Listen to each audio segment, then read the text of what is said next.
What is going on, everybody? How's it going? Michael, I see you're already in the chat. Welcome, welcome. Thanks for tuning in. Just let me know if you guys can hear me and see me okay.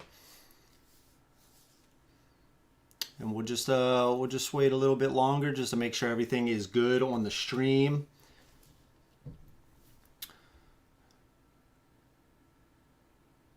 What is going on, guys? I'm playing around with the starting soon screen. You know, I'm trying to make it a little bit more professional, I guess you could say. Some work needs to be done, but you know, I'm trying little by little. Hey, what's up, Jason? Thanks for tuning in, man. Really appreciate you tuning in, brother. Good to see you. Sound and picture are clear. Good, good. I was a little bit worried about the image just because what I'm using is it is a webcam. It's the Logitech Brio. So while a good webcam, the colors aren't as good. You know, it's not as high quality as even say my phone, but I just can't afford like one of those high-end cameras right now, so I'm just gonna have to make do. And the thing about like these dark boards, it reflects so much light. It's just hard to kind of get a clear image that's, you know, has all the true colors, but I think it's okay enough. I think it's okay enough.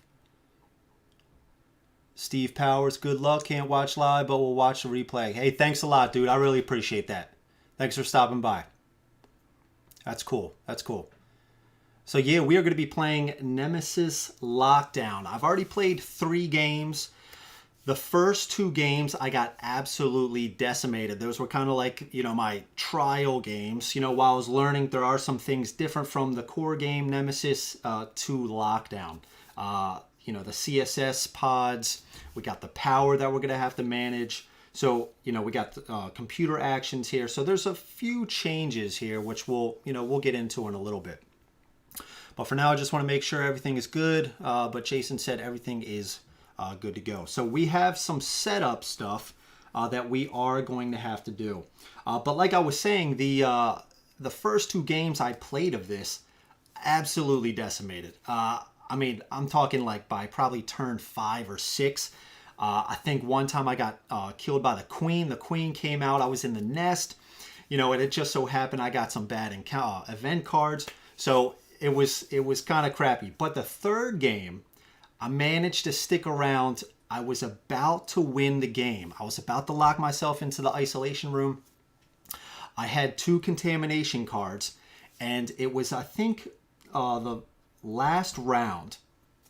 So I was like here. The queen was here on this space. So all I needed to do was avoid an event card that put the queen on my spot. And of course I got it. But I still had a chance. I could have escaped, but because I had a serious wound for the leg, which means I needed 2 cards to escape. Okay, I'm still with it. But what happened? I forget exactly what. Oh yeah, I had 2 contamination cards, so I needed to do 2 to escape to here, 1 more to move, and then for 2, I could have locked myself in the isolation room. I drew a contamination card in my 5-card hand, so I can't use that to do any kind of action, so I lost right there. I did try to see if I would have still won if I did lock myself in. I scanned the contamination cards. I was uninfected, so I would have won. So it just, of course, that's what this game does, man. That's what this game does. Emil, hey, what's up, man? Thanks for stopping by. Really appreciate it. How's everybody doing? You guys good? Happy Tuesday, right? So we're going to get started here in just 1 more minute. We are going to have to do some setup stuff. Well, I'll tell you what. Why don't we just start now? So where do we want to start? Let's start with the character. So I'm going to be the janitor. When I did the unboxing, this guy just looks so cool. So I was like, you know what? I'm going to try the janitor. So this is a facility worker. He starts in the repository right here. Starting knowledge of 1, and we'll get into some of the differences Yeah, it is brutal, man. It's brutal. And plus with this game, I don't know if you've played this, some of the things are different in here where, I mean, these CSS pods, which we'll talk about, it seems like they can be really hard to get into. Just the way that they work, you know, and I'll explain a little bit more. And then plus the power throughout the station in the different sectors, man, because some of those event cards, they deal extra stuff if you're in a section that's unpowered. So you want to try to, it's like another thing you got to maintain is this power throughout the game. It's kind of crazy. So we are the janitor. We have a starting knowledge of 1. So that on our, this board here, you can see this is where the knowledge is. So we start at the 1 space. Starting item of the nail gun. So we get this nail gun here. See, and again, this camera, I read it has bad autofocus stuff. So we got 3 ammo. Discard a tool belt to fully load ammo in this weapon, or we can discard 1 ammo from this weapon to discard a malfunction marker from the room you are in. So the janitor is kind of giving me a little vibes like the mechanic in the first Nemesis. He's got a lot of stuff that can deal with like malfunction stuff, things of that nature. Lockdown does look good. I regret not backing, but I don't have the budget and room for 2 Nemesis games. Yeah, I can see that, dude. I do think the differences are cool, but at the same time, it still feels like Nemesis, just with a little twist. So while you can't get it, I mean, I think you can get it at retail. Correct me if I'm wrong, but you're not, you know, you don't need to, in my opinion. It is cool to have, but yeah, again, if you have the first Nemesis, dude, you got Nemesis, right? Okay. So we are the janitor. Our quest item is the pressure washer. Now we can activate this in the decontamination room for 1. Come on, camera. So the pressure washer has uses 3. So we can discard a reagent to fully restore uses in this item, or discard 1 use from the item to perform a shoot action against an intruder. If you hit, it retreats instead of suffering injuries. Now, I like that because a lot of times I feel in this game with the weapons, you're just, hopefully you can do at least a damage, right? But if it's an adult, breeder, queen, what have you, you know, it's going to take a bunch of shots. With this, you can just shoot them. If you hit once, they retreat, allowing you to potentially escape a little bit easier. So let's put this off to the side. So that is our quest item. So we have to find the decontamination room to get that. So we have our nail gun here. Let's put this here. Let's give ourselves 3. Whoa, easy, buddy. 3 ammo. Let's put that on the gun. All right. So now we have a few things to set up. We have 3 rooms that are always kind of uncovered, or that we know of. I guess 4, you could say. We have the alert room, we have the repository, the isolation room, and the backup power supply. So those rooms we can always see. This room is locked. This will unlock when this gets to the this white space here, the 8. I think also if the first character dies. But also I believe, is it the self-destruct? I think the self-destruct as well. Just got my copy last week. Only played solo mode so far. Super hard, but fun. It is super hard, dude. I was just saying, this will be the 4th game I played. The first 2 I got absolutely decimated. I'm talking turn 5, 6. The game 3, I stood a chance. I was so close to the finish. The queen ended up finishing me off. Okay, so we have this. Let's shuffle the computer action cards. Now these, if we are in a room with a computer symbol, we can use this card, and we're going to flip 1 over, and we can take either one of the 3 actions. Flip it up 2, of course. Let's just do that again. So each of these is going to do something slightly different, and there is one that says lockdown, I believe. Okay, so we have, just to show you, computer action D. So we can, for 1, open and close 1. Come on, camera.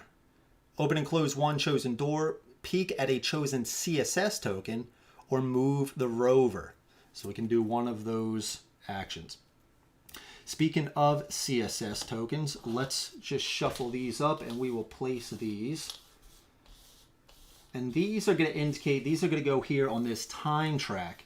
So basically how these work is, if the time token here is on one of the spots with a CSS token, we can use one of the room actions to go into one of those pods.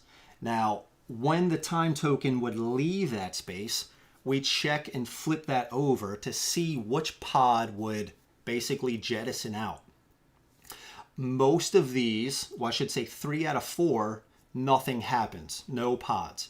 So if that happens, or even if a different pod goes, we go back to the room we tried to enter in and we take a serious wound. It's like, come on, game. It's like as soon as you feel like you've kind of like you've achieved something, right? If it doesn't quite work out, the game I just feel like is so punishing, right? Like it's going to be hard enough to get inside one of these to like line it up like that. But if you then get into it and it's not the right one, you get a serious wound. So it's kind of brutal. So let's mix these up and let's just place these. So let's just go one. Now there is a room where we can take a look at, you know, one of these. We can rearrange it, but it's still, that room might not even be on the board. That's a level 2 room, so it might not even appear. We also have these contingencies. This is also something new in the game. So in this Nemesis. So basically, this is the way of the corporations dealing with whatever is happening on the planet. So we're going to shuffle these up. And there is going to be one contingency token that takes effect after the game. So after you've done your objective, you either locked yourself in the isolation room, you've escaped to the bunker, you've gotten into the CSS pod, you still have to check this contingency token. And if you were to die, that's it. So it's another check you have to do in order to win the game. Now we can figure out what this says by process of elimination. So what's going to happen is we'll shuffle these. Let's just do one here. So we can never look at that. We are going to deal ourselves 2 since we are playing solo. So I think cooperative, I think you get 2 between you, something like that. So let's take a look at this. Okay. All right. The rest will go here. So we get kill all who did not send the signal. Okay, so that is not one. And we'll figure out where to place these. And then kill all who have 4 or less knowledge. So we'll place these like this. Now, we do get a card that says what the contingencies are in the game. So we can see here, there's one red. Come on, autofocus. Come on, man. All right, kill all in the isolation room. Okay, I'm just going to read it out to you guys. Kill all in the isolation room. Bunker and CSS pods are safe. There are 2 of these blue ones. Kill all who did not send the signal. CSS pods are always safe. There are 2 of these yellow ones. Kill all who have 4 or less knowledge. CSS pods are always safe. There's a green one. Save all, isolation room, bunker, and CSS pods are safe. So that's kind of the one we want, right? We're hoping that's the case. And then the last one is kill all in the CSS pods. Isolation room and bunker are safe. So most of the time the CSS pods are safe. And I'm thinking because it's kind of hard to get inside of those. So yeah, so we got to do process of elimination, figure out what the rest of these contingencies are to then figure out what this last one is. Okay, now we have our power. So we are going to shuffle these up, and the board is divided into 3 different sections. You got section 3, 2, and 1. We also have an elevator up here. Now you're not going to be able to see the elevator fully. I'll just pull the power token back down a little bit so you can see. But each of those sections and the elevator are going to need power. Now, let's just shuffle these up and I'll explain a little bit more. So we're going to shuffle these and let's just start placing them. So let's do here here, boom, and boom. Now 1 and 2 are powered. So this is going to be powered and this is going to be powered.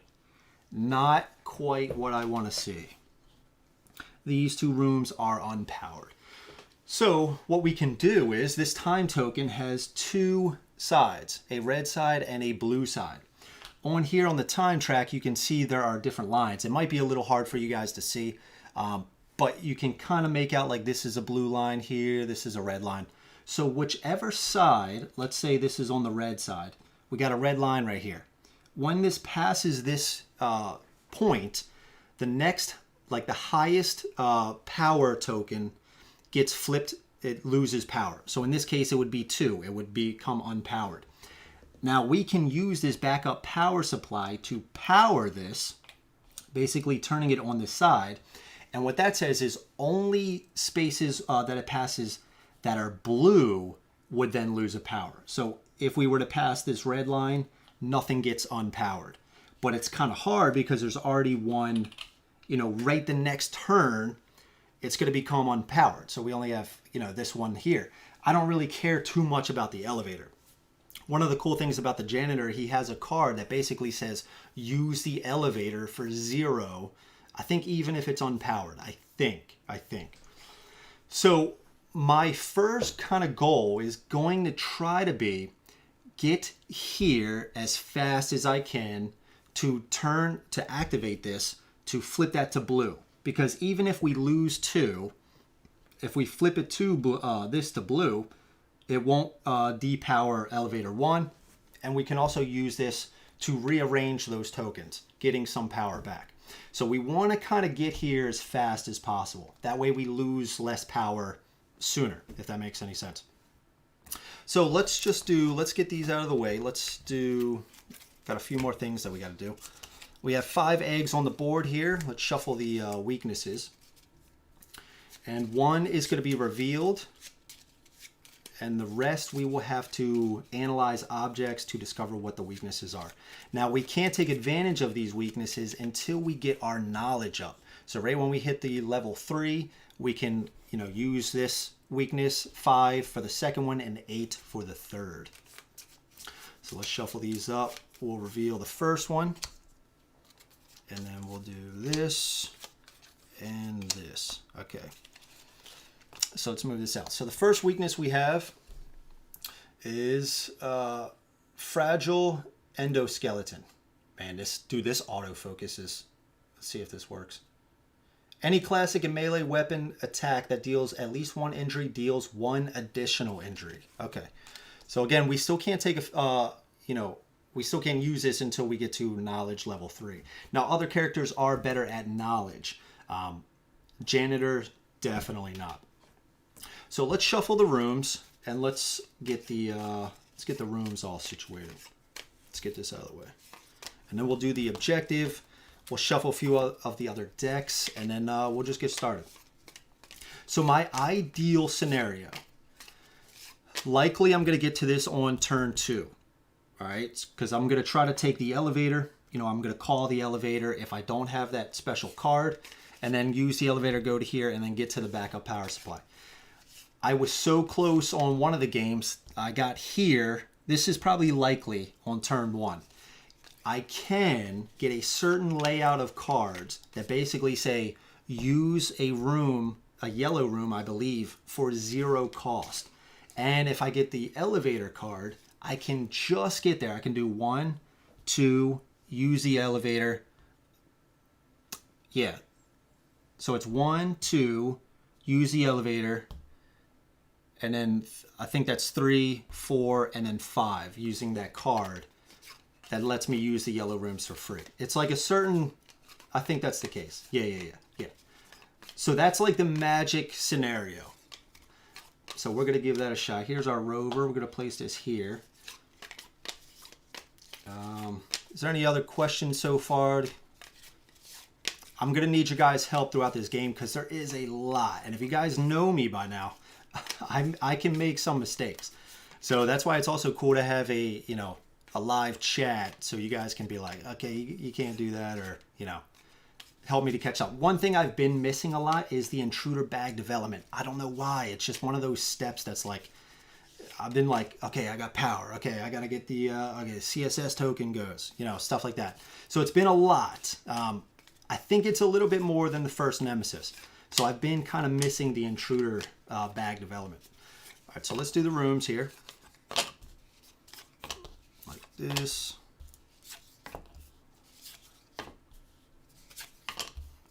Okay, one. Okay, let's do twos. Okay. Yeah, we still got to set up our bag. This is a bunker. We can use this rover to get to the bunker. That bunker will only open if the self-destruct sequence is initiated. And I believe... Is that the only way? No, there was another way. I forget what it was offhand. What else? There are these staircases here that you can see. These are always in darkness, even if this section is, you know, has power. So ideally, we want to have as much power as possible. We want to keep that power going. It's not, in the games that I've played, it's not likely to stay on too long. That's the idea about it, but you really don't want to be in a room without power, like getting attacked by aliens and stuff like that. It just can go super bad, super fast. Set these here. All right, so put these out. Now the exploration tokens. So let's get these. All right, so let's... Now the cool thing about these is I can kind of feel the tops. So I can go here, here.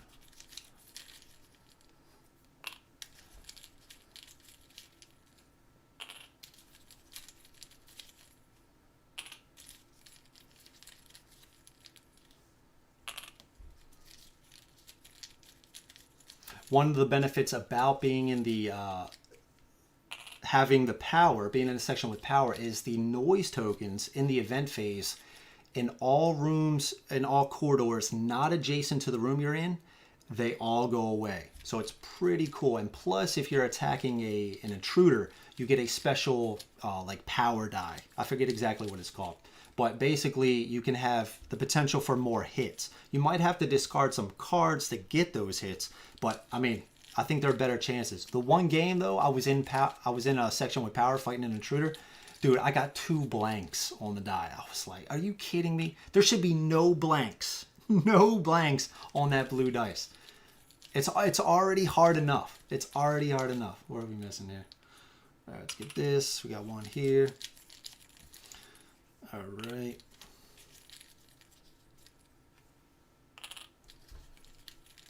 Yeah, these tokens, one of the sides is like a little bit more rounded and the other side has more solid edges. So you can kind of feel, you know, I can kind of set it up so it's like, I don't see what's coming out. All right, looks like we got one more. Okay, all right. All right, so we have those. We need to do some more shuffling. So let's do our objectives. Solo objectives. We'll draw 2. What else do we have here?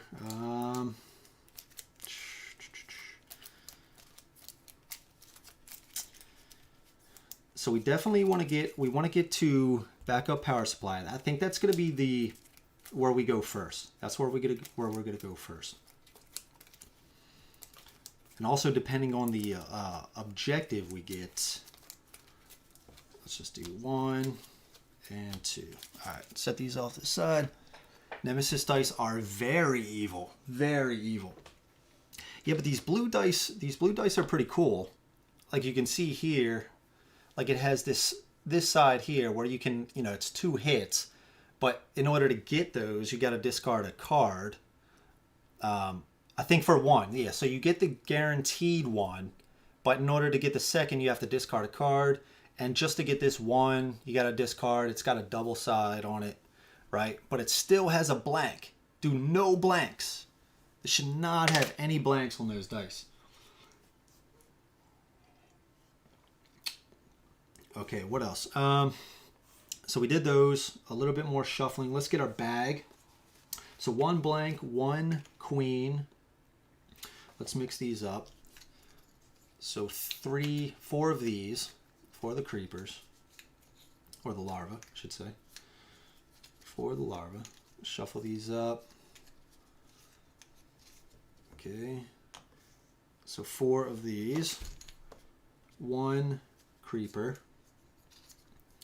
And I have the door. This is a door that came with the stretch goals. So I have this here just for my sake, but then I also put this here just kind of like a little bit of overhead visualization. That might help a little bit. So let's shuffle those. We put 1 of these, 3 adults. 3 adults. And the adults in this one, dude, are huge. Like, I'll do some size comparisons right now of the, like, even against the queen. Dude, it's like the queen isn't as big as she was in the first Nemesis. I mean, it looks awesome, but it's like, it definitely isn't as big. It doesn't seem as menacing on the board, but it still looks cool. All right, so let's get this here. So we need 3 of these. 3 of those in the bag. That's our bag. What else? Got 5 eggs on here. Let's do a little bit of shuffling, and then we're about to get started. We got to shuffle our hand, and yeah, I think that's good. Okay, Night Stalkers attack. And we'll take a look at the objectives, and then we'll get started. We'll get started. Depending, Jesus, come on. Depending on, you know, if I just get my, you know, get slaughtered, depending on the time, I may restart. But I'm hoping that's not the case. I'm hoping that's not the case, because there is a decent amount of luck in this game. You can try to make good moves, you know, but at the end of the day, dude, it comes down to die results, intruder bag. I mean, if the CSS token is right, if you're trying to use it, the exploration tokens, there's the event cards, the intruder attack cards. So there's a bunch of things, the contamination cards. There's a lot of things that could just, you know, not go good.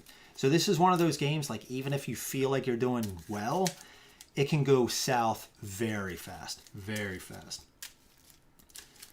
All right.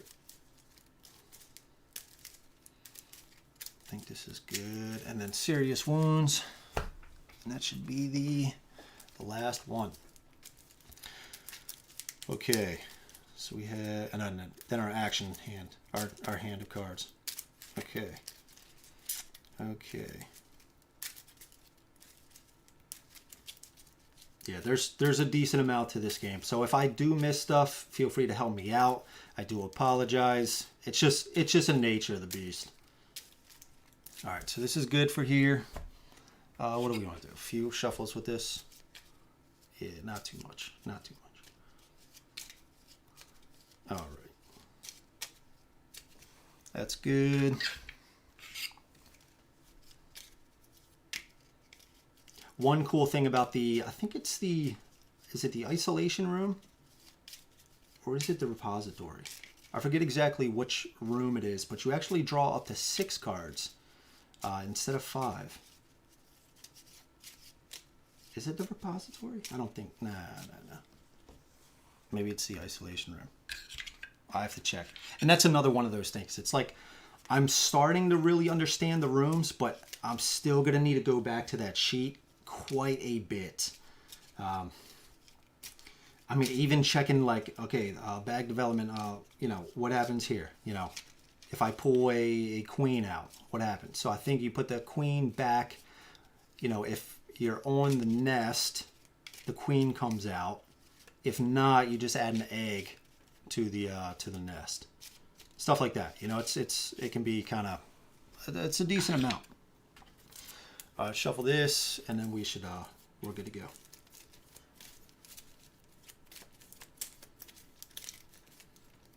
Got our computer cards, power, and yeah, okay. All right. So our objectives, we have one is Alien Compendium. So Alien Compendium, easier. All intruder weaknesses must be discovered. I'm probably not going to do that one. Send a signal and finish the game with no contingency tokens left in the neutral pool. So that means we have to discover all of these and send the signal. I can already probably tell that's the one we're going to do. Because the intruder weaknesses, we either have to get a intruder carcass, an egg, or a character carcass. There's no other characters in here, so I would have to kill an intruder. As cool as that may be, that might be a little tough. So I don't know. So most likely we're going to do that code breaker. And then I think we're good to go. All right, so let's draw our 5. So 1, 2, 3, 4, and 5. Okay, so here's the one, the emergency key, like I was saying. If you're in an elevator room, come on. Okay, I'm just going to read it. For 0, if you are in an elevator room, call the elevator and use it, even if there is no power in the elevator. That's one of the ones we need. I had it streaming to my TV and it disconnected while I was waiting for it to go live. Oh, sorry, dude. Well, I'm glad you hopped back on, man. Thanks for stopping by, Michael. Really appreciate it, dude. Okay. I think we just got it.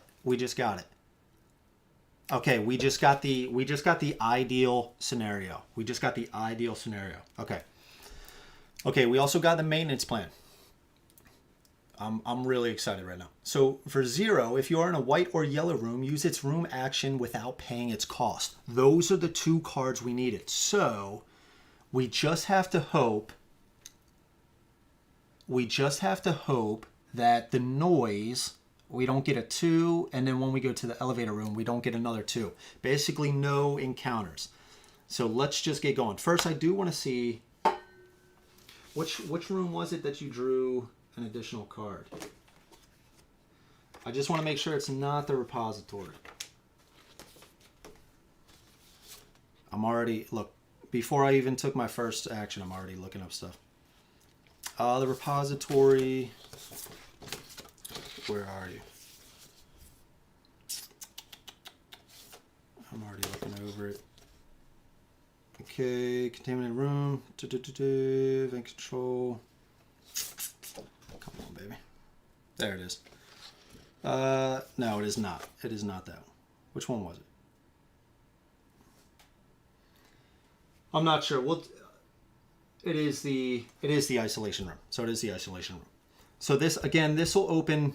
We have to escape. We have to finish our objective. Make sure we don't die from the contingency token. And there are 3 ways that we can escape. Lock ourselves in the isolation room, escape through a CSS pod, or escape from the rover or envirosuit to the bunker. All right, so let's get going. So hopefully this works out. So we are not going to do any kind of searching right now. I just want to get to that power so we don't lose power. So I'm going to use this jury rigging. If you're in a yellow room, reduce the item counter by 1 and take the flamethrower, the envirosuit, or the taser. So that's a really good card. I'm going to try to put these right here because there's not too much room on the side. Maybe I can make it work. There we go. I'll make it work right there. Okay, so we're going to use that to move. And we got the defense control room. So it says exterminate the threat. So I believe we can do a damage. We can choose a room and do a damage, something like that. No, we got a silence. Don't tell me, dude, this is going to jinx me. We got 1 item in the room. Let's put this over here. Okay. So let's play a search to move here. Let's roll for noise. Where are our dice? We got a 1. That goes here. Let's use emergency key. So this is kind of where the janitor, you know, comes into play. He's got like all these special keys and shit. Emergency key, if you're in a room with in an elevator room, call the elevator and use it even if there's no power. I mean, there is power anyways, but so that costs 0. So we're going to call the elevator. We'll hop on here.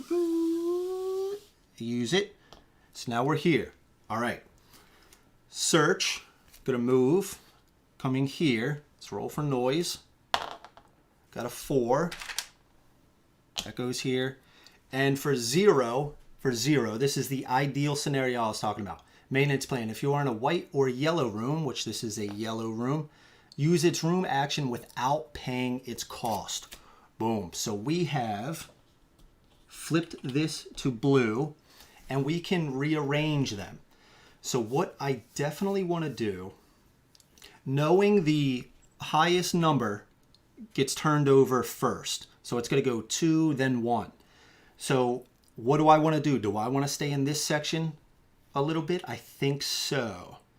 But then I might move over to here to discover these. So I either want to put 1 here, maybe something like this. Let's just put it like this. It's either 1 here or 1 here. It's either of these two swapped. It's either of those two swapped.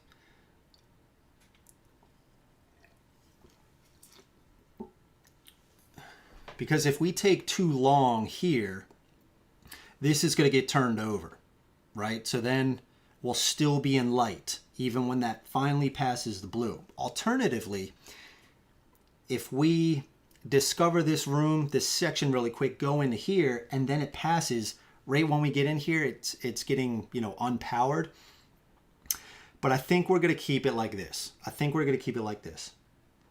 Yeah, we'll keep 1 here and then 2 there. Okay. So that's that. Then it would be check the CSS pods. Nothing happens. The time token goes.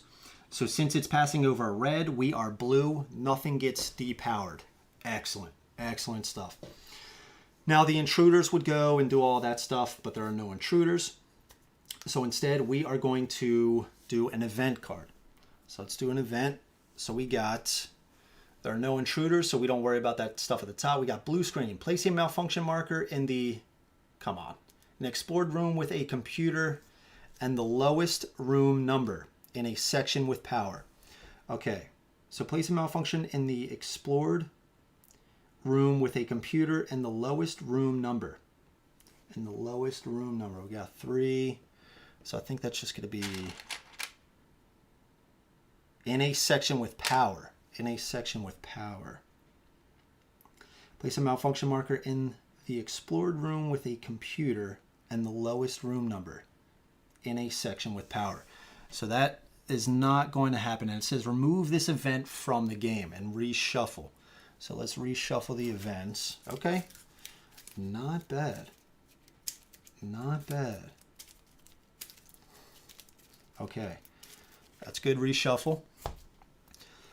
Okay, now it is our turn again, so let's draw up to 5. There should be 5 left here. Okay. All right, so we got rest, scan all contamination cards. It should work. Use a room action even if there's a malfunction marker. Clean up, discard a malfunction from the room you're in, or discard a fire marker from the room you're in. Interruption, and that's used to cancel the effects of other players. And demolition, destroy one closed door in a corridor connected to the room you're in, or place a malfunction marker in the room you're in. So what I think we want to do, let's just try to go down here to discover this stuff. So let's play a rest for 1. Let's go here.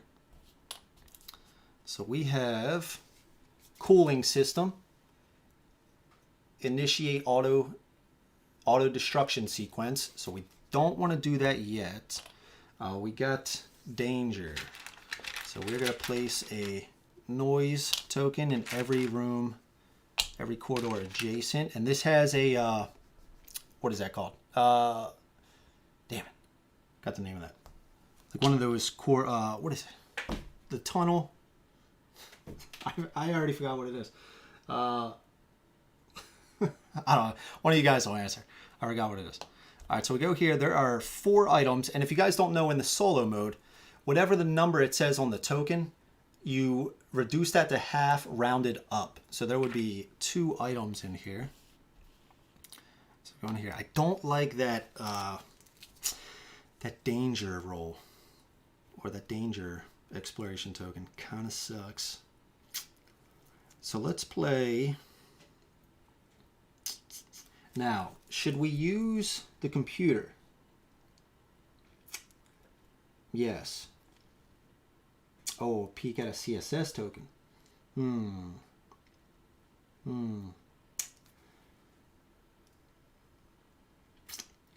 I don't think so.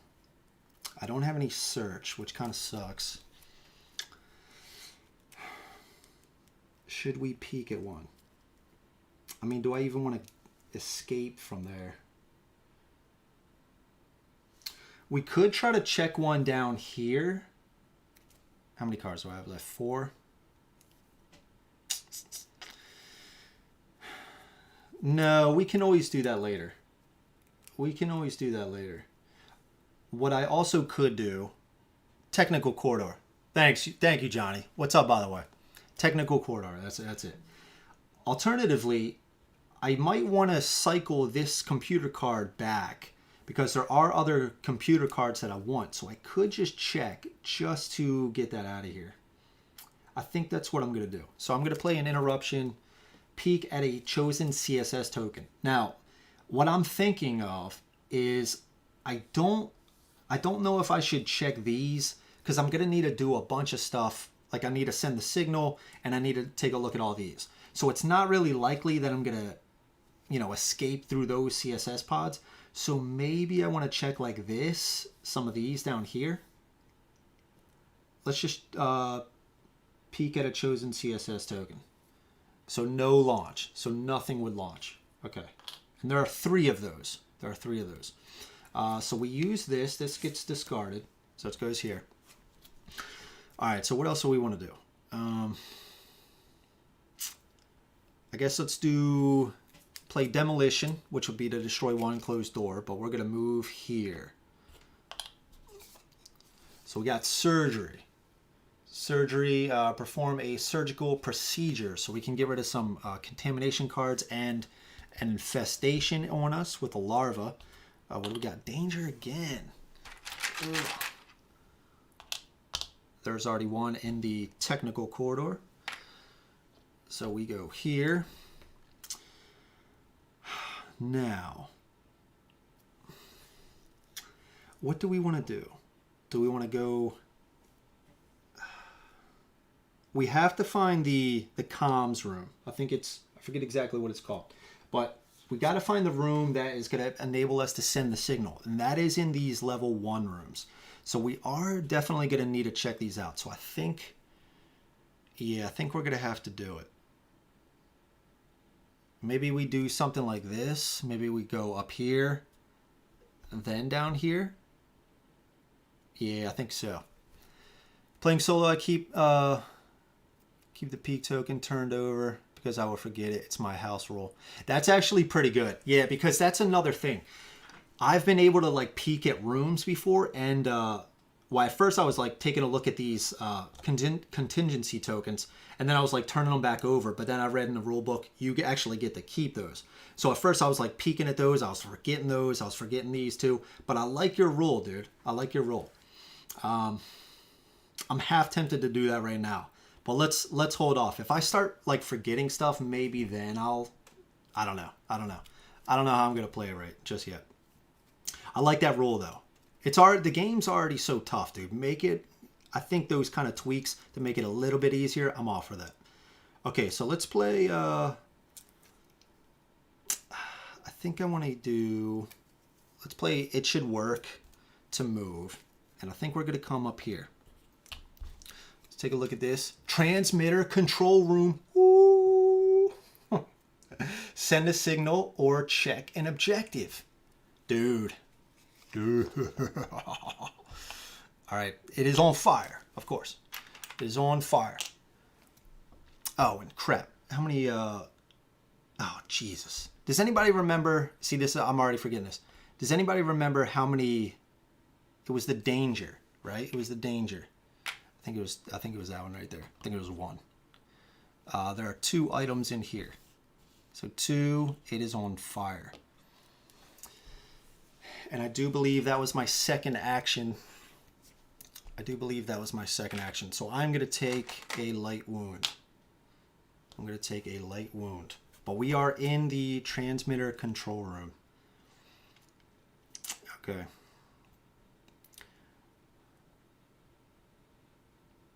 Okay. So that was the second action. So for the last one, I'm going to discard a fire marker. I'm going to play this cleanup. Discard a malfunction token or discard a fire. So I'm going to remove this, and I can't do anything else. So the round is, I didn't roll for noise. 2. So the round is over, okay? So I already missed bag development on the first one. I told you guys to remind me. I told you guys, God damn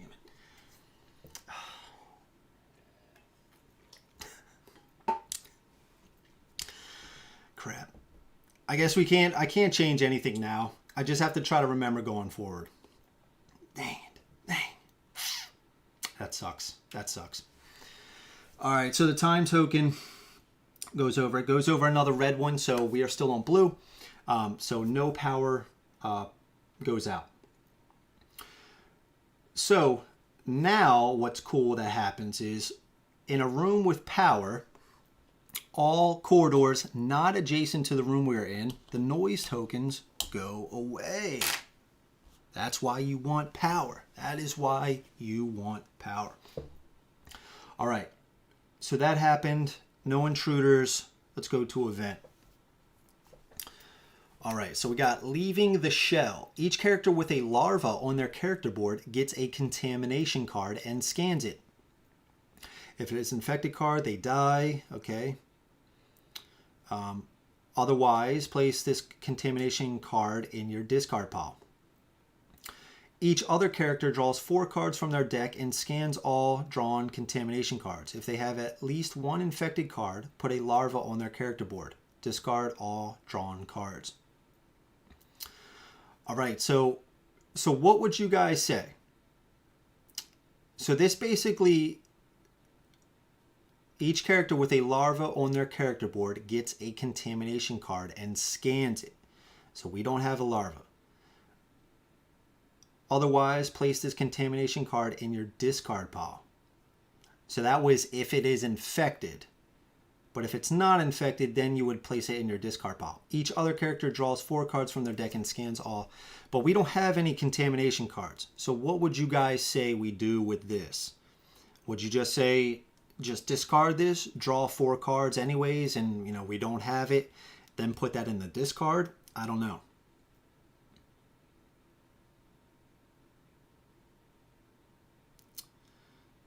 Yeah, I'm not too sure. And it says discard all drawn cards. That's not going to matter, right? Well, no, it actually might. So let's actually do the event. So we got to shuffle this. So it looks like we just draw 4 cards after we shuffle. And we discard those. Okay, so I think this is good. So 1, 2, 3, 4, right? And these get discarded. Okay. We don't have any in there, so I believe that would be, and this got turned up again, lockdown. So this is the card. When this appears, when a player reveals this card, they place a malfunction marker in their room. Oh, damn it. Guys, see, I'm already messing up. That's what happens in this game. So I use that. It's a lot, dude. There's a lot to manage. All right, so where I use that here, right? I use that there. then this would have been revealed. When a player reveals this card, they place a malfunction. I use this computer to check that because there's not a computer here, and this is the way I went. And I definitely didn't use this computer. All right, so we shuffle these. Shuffle all these cards. All right. Just discard event with no other cards drawn. Yeah.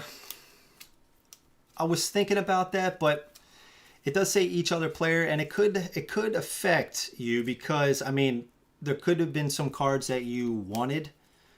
Draw 4. Yeah, exactly. Exactly. Yep. Yeah. I agree. All right. So let's place this up. Lockdown again. So let's shuffle.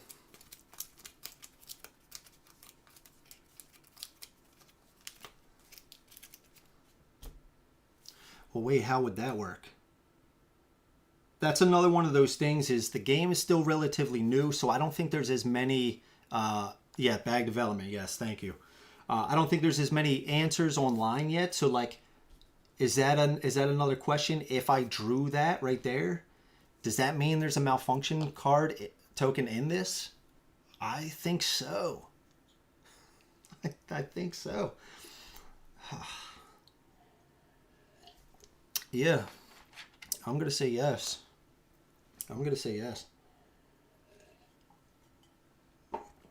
Okay, let's do bag development. Thank you, Johnny. Oh, no, I didn't again. I thought you were saying don't forget. Okay, so here's bag development. Okay, so we got a larva. So this gets removed. Let's place this. Where are we going to place this? I guess here. Nah, let's place it down here, right underneath. And an adult gets added. Boom. All right. There's the bag. Now let's draw.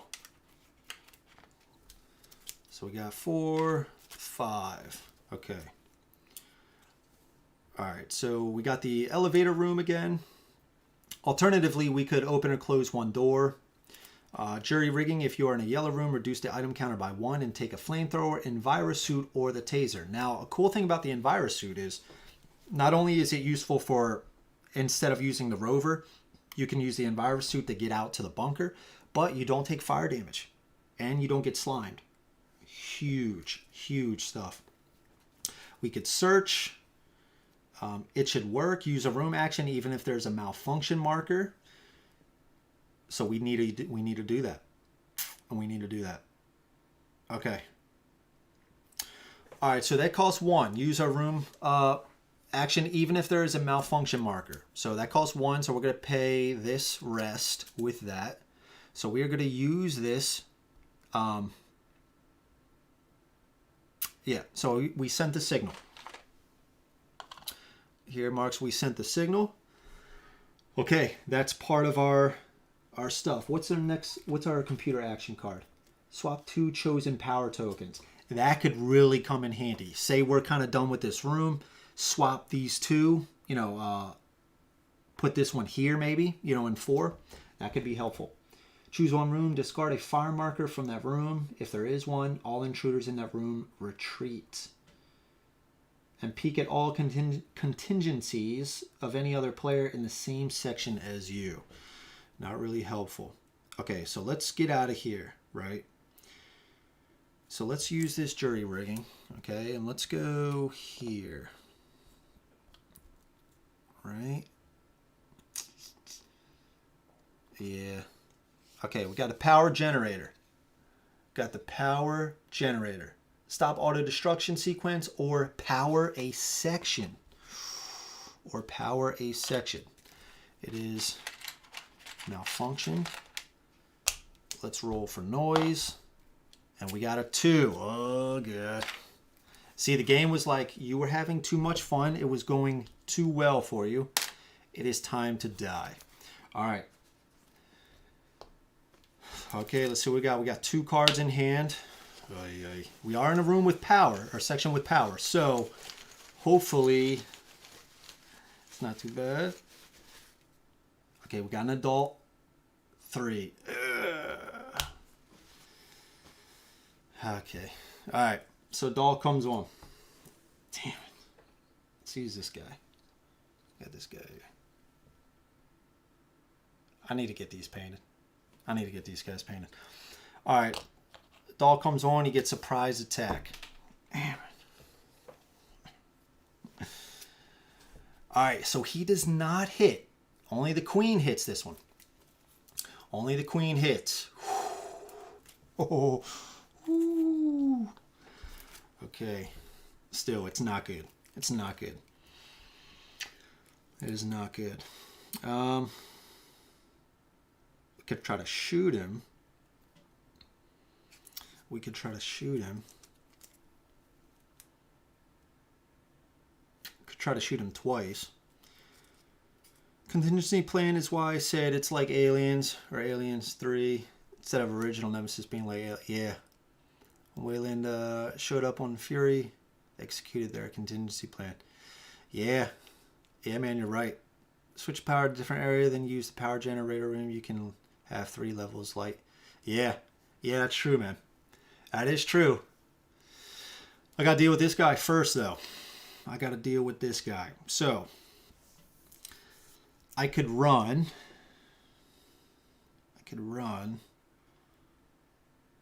I mean, has anybody seen a 2 health adult? Like, are there even 2 health, cards in there? Or is it just like retreat and then it goes straight to 3 at least for the health of the intruders? I don't remember seeing a 2. I could be wrong. I'm just trying to think about how likely it is if I try to take 2 turns and shoot him or just run.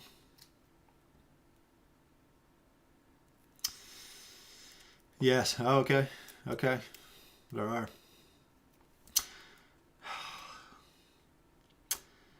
As much as I want to run, attack. Yeah, I think I'm going to. Because as much as I want to run, I ultimately want to attack.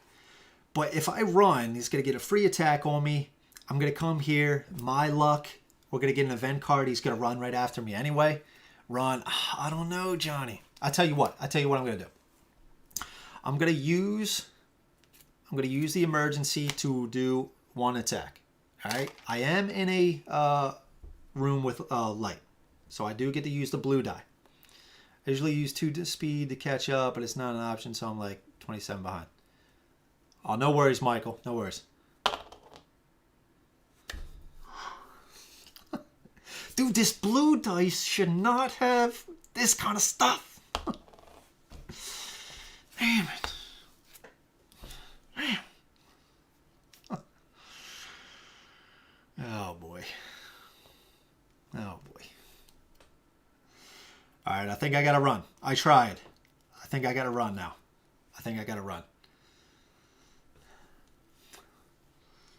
I think I got to run. Yeah, I'm going to run. I'm going to risk it. I'm going to risk it. All right, so I run. Attack. All right, so they attack me. Character suffers 1 serious wound. God.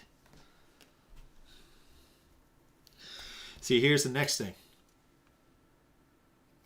See, if you're in a room, if you're in a section with without light, if the character has 3 serious wounds, they die. That's the kind of stuff. Yeah, it's all good, Jason. That's this game, man. That's this game. All right, so we suffer a serious wound. Really, a serious wound?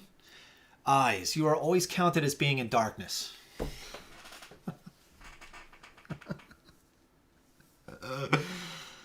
Ay, ay, ay. Ay, ay, ay. And we did get an intruder, so we are going to choose this code breaker. We're going to choose this objective, the code breaker. So we got to send the signal and finish the game with no contingency tokens left.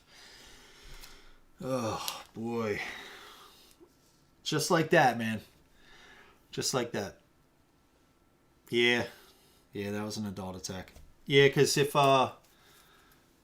you see here the symbol on there, you see the adult on there. Oh, man. All right, so we gotta heal. We gotta heal that. I had such an amazing first turn, having the power stay on, just to get the eyes, and I'm always in darkness. Unreal, unreal. Okay, okay.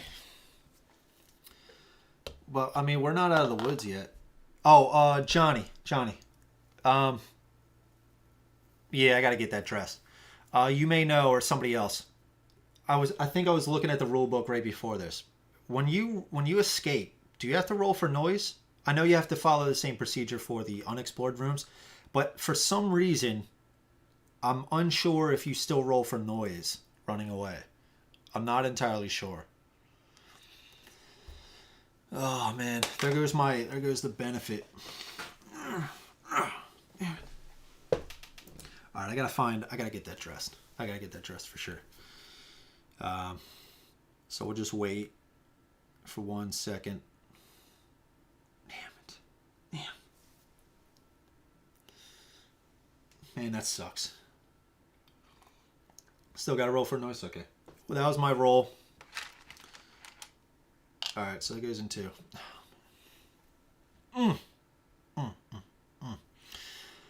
Okay. All right, so let's just get started. It also wipes away my benefit of the noise tokens being taken away. Okay, so it'd be CSS pods, time token. It's not passing over any power. So now the intruders, they would attack. They're not going to attack anybody. So now event card. Roll for noise. If you roll danger, he follows.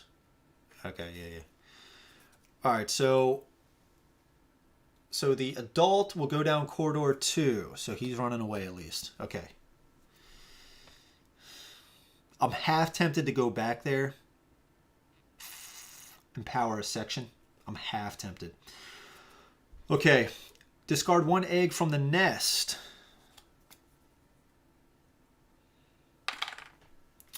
Each character in the nest with no action cards on hand is infested by a larva. If no character was infested, put a larva token into the intruder bag. Put a larva token into the intruder bag. Here we go. We're in darkness. Each character outside the nest with no action cards on hand is infested by a larva. Great.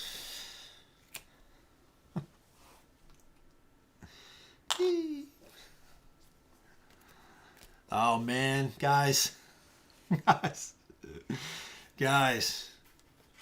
Okay. Back development. Come on, man. All right, so we could go back to surgery. Might have to. All right, so we got a creeper. So that gets removed and add a breeder. Great. It's about to get real fun. All right, so we got 1 card.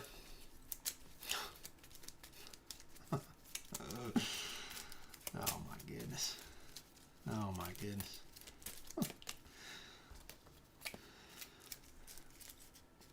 Okay, so surgery while I'm shuffling.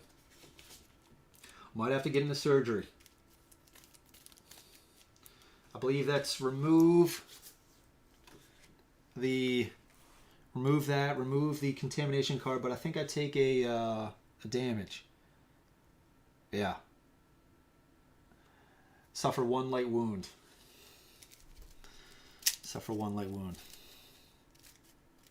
I mean, the thing is, it's like, oh, you know what I should do? Maybe I should go back there. Maybe I should go back, use the room, and search if I get a search card. Okay. 2, 3, 4, 5. Okay. Game Brigade, what's up, man? How's it going, dude? Definitely my least favorite mechanic in Nemesis.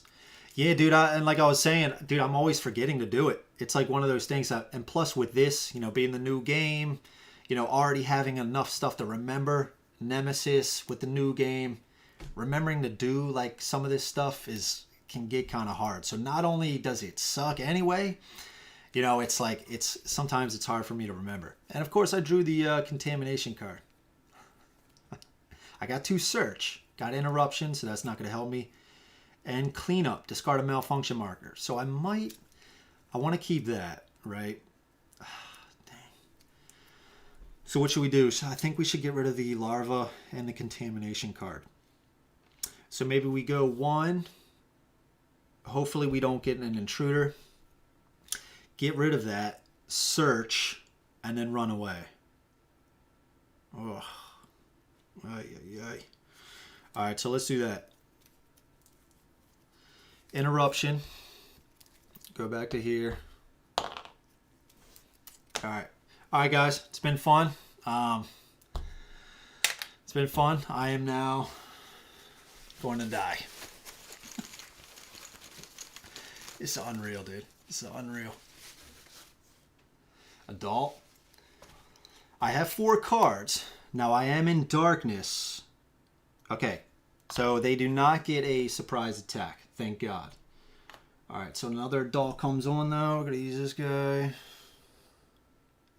It's a cool looking dude right there. So, he appears. Fun stuff. Now, I cannot use the room or search. That was a wasted turn. It's unreal, dude. It's unreal. So now I gotta run. What do you think, Jason? Shoot? Should I shoot? I don't think so. God damn, dude. Okay. I gotta run away. I gotta run away. This is not good. Alright, so we're gonna run away. Alright. Character suffers 1 serious wound. Oh. Oh, look, there's a 2. On other news, there's a 2.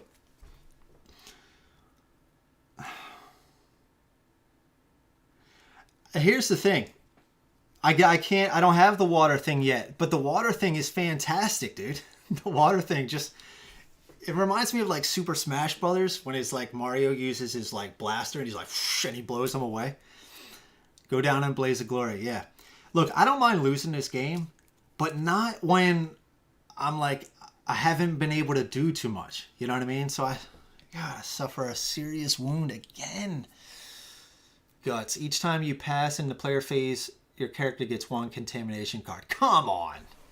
Come on, dude. What time is it? Do we have enough? Might have to just restart. Roll for noise. Get a 2. Oh, and of course, you know, the noise is going to run with us instead of being behind us, right? Man, dude, it's rough. This is rough. I think I got to run again. I think I got to run. I want to keep the search just in case. I got to find the, what is it? What's the room? Emergency room. I got to find the emergency room. I have to. You know what? You know what's going to happen. It's going to be here. I'm going to run this way, trying to get it, and it's going to be right there. Yeah, dude, I was telling everybody at first, I played 3 games so far. First 2, I got decimated. Absolutely destroyed. The 3rd game, I was so close. It was last round. I was about to get into the isolation chamber to lock myself in. Question my life playing this game. And at the very least, the purchase. At the very least, the purchase. Because we all knew what Nemesis was like. But we wanted more. We're sick. We're sick, dude. Alright. So I gotta spend this cleanup. And I'm gonna run. I'm gonna run.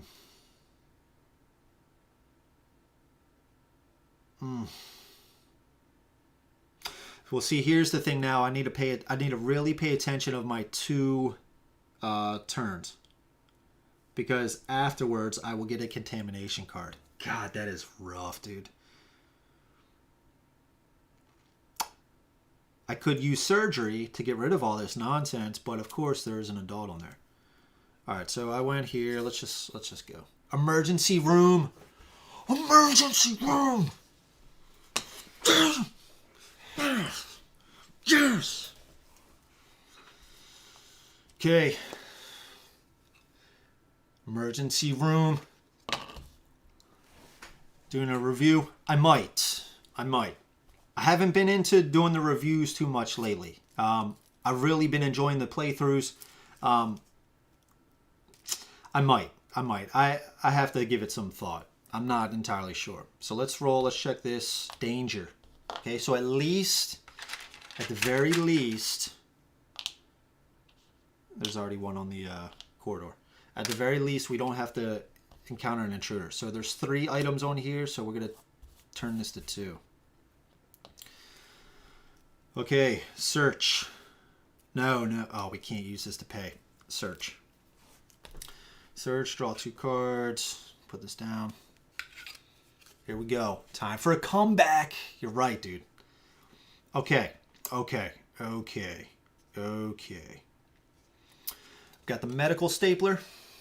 I think we're going to take this right off the bat. For 1, dress 1 serious wound or heal all light wounds. Okay.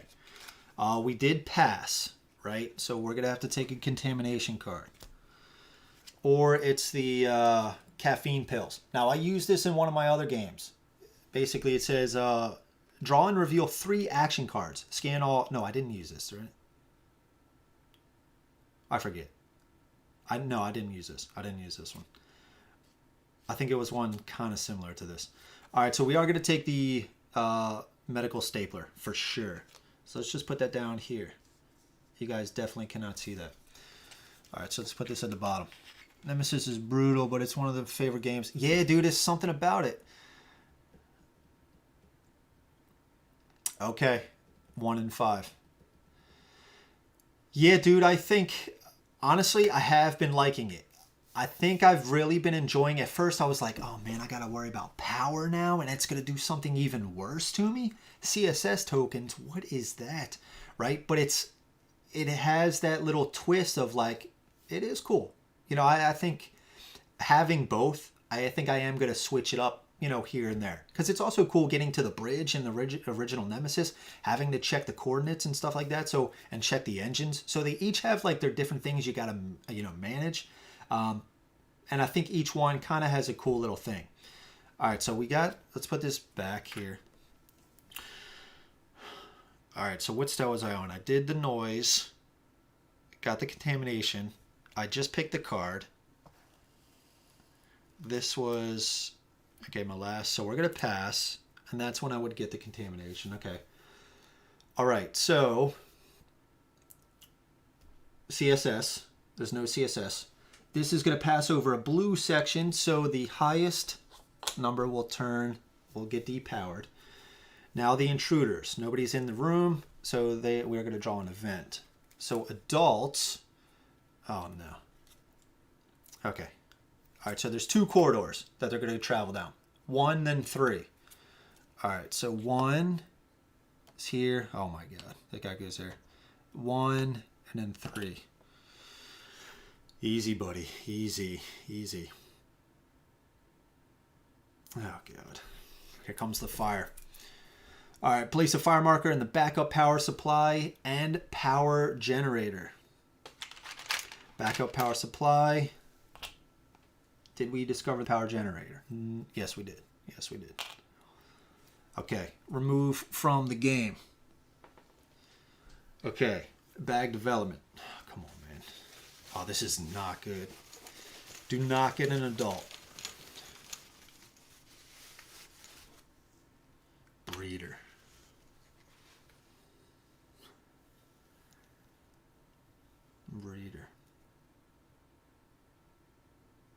What was the breeder?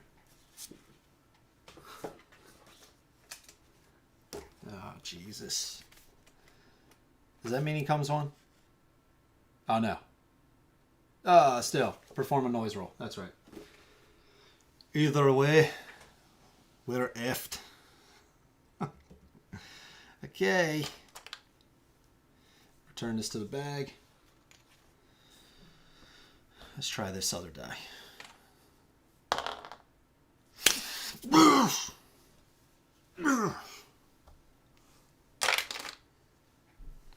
And we're not slimed, so that doesn't count as a danger. I mean, either way, that wouldn't have mattered, right? Oh, my God. We live to fight another day. Okay. This game is sick. This game is sick. Okay. Okay.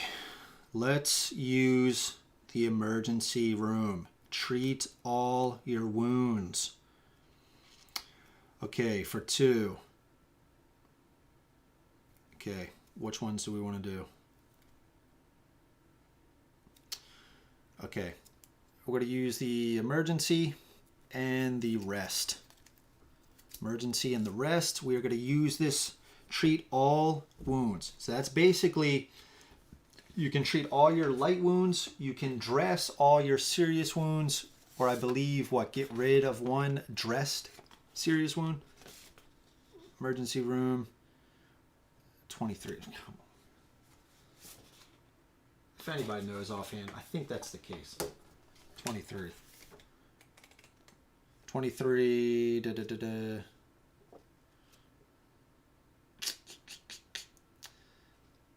23.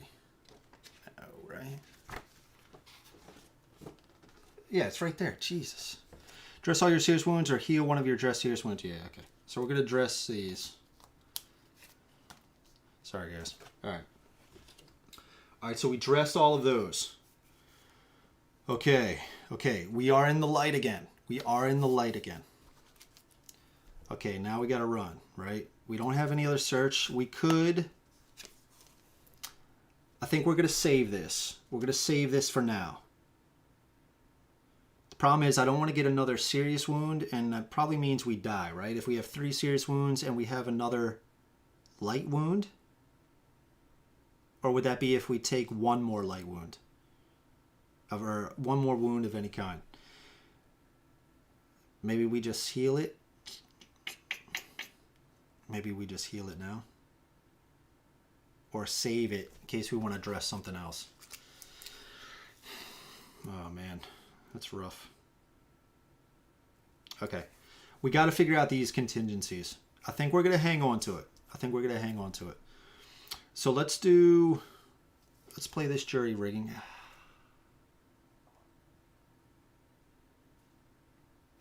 I got to use it.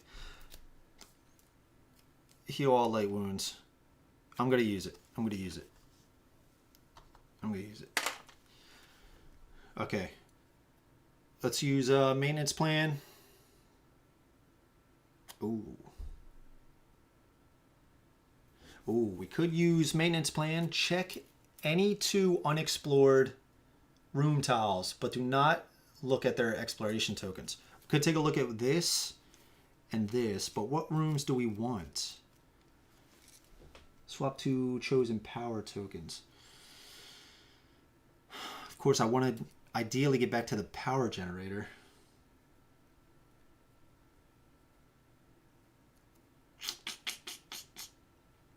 Now, it's going to be a long time before we lose that power. It's going to be a long time, unless we get an event token. So we could eventually get to a computer, swap it to our room.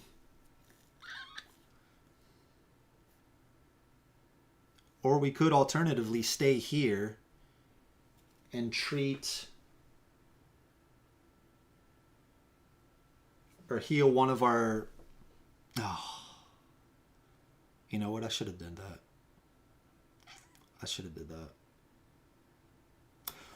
Okay, here's what we're going to do. I'm going to do a small take back. All right? I'm going to do a small take back. All right, so I'm going to use 2. I'm going to use 2 to use this room again. And I'm going to heal one of these. And what is this? Eyes. Each semi-pass. Yeah, let's get rid of this. Let's get rid of the guts. Let's put you there. Okay. Let's do that. Let's get rid of that. We're going to hang on to this. And for this, we're going to move to here. Where's our noise die? 4. Okay. All right, that's our turn. Right? Okay. So we are in darkness. The staircases count as darkness, so we can't remove these. So this is going to tick down. Event phase. Okay, oh, thank God we moved. Adults move down corridor 4. Place a fire marker in each explored room with a computer in sections with power.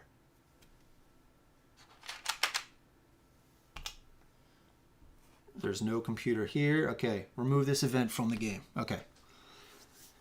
All right, bag development. Jesus.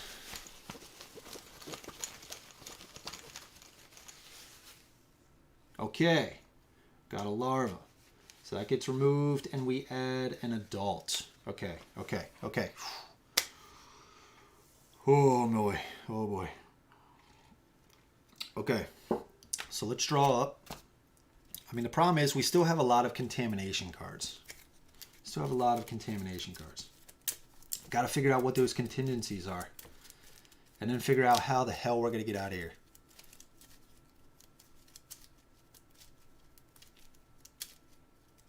Oh, yeah. That's right. I don't need to be in a section with, yeah, that's right. You're right. This one I can't because it's adjacent. Yeah, that's right. Okay. Yeah, at first I was thinking that I had to be in a section with the power. Like I had to be in this section because this doesn't count as that. But you are right. Thank you. All right, so we got 1 there. 2, 3, 4, 5. Okay, no contamination cards. That just means that we're going to have 2 probably in the next hand. Okay. All right, so we got to get out of here. I do want to keep that. Should we get rid of this? Yeah. All right, so let's play this demolition. Let's go here. Should we use a quiet movement? Careful movement? Should we start doing that to kind of leave some noise behind? Yes. Yeah. Okay. Ooh, we could do that.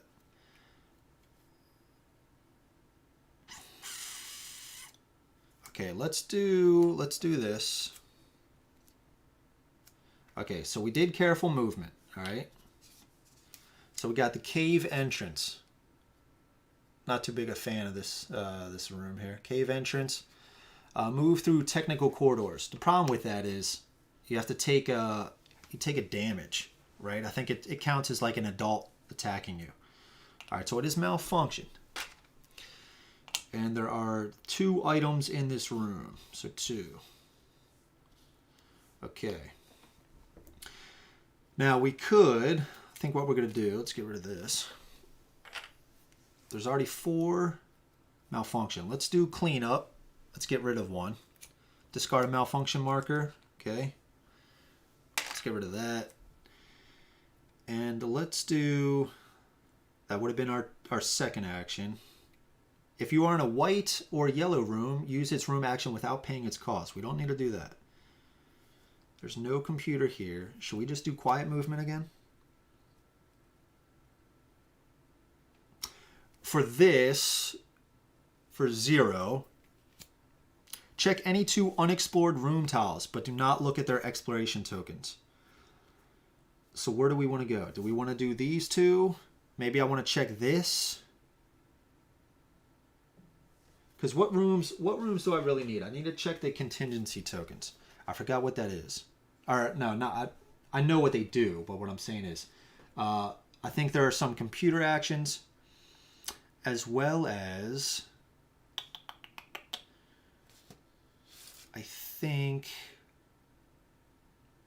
yeah, was it just those? I thought there was a room that helped. Yeah, alert room. So we want to get to here. So we do want to get to here. So let's peek at these 2. So let's peek at this one.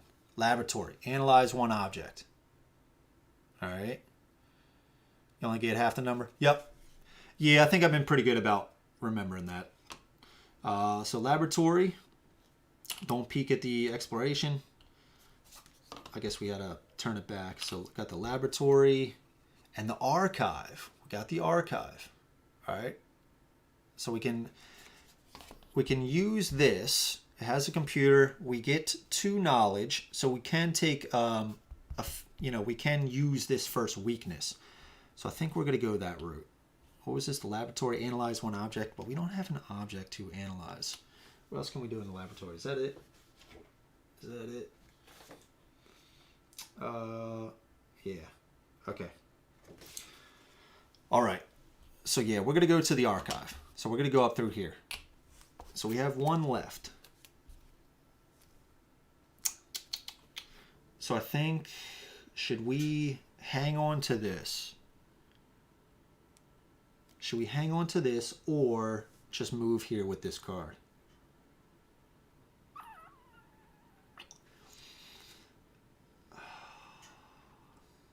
Power's not going to go down, but we are in darkness. We are in darkness.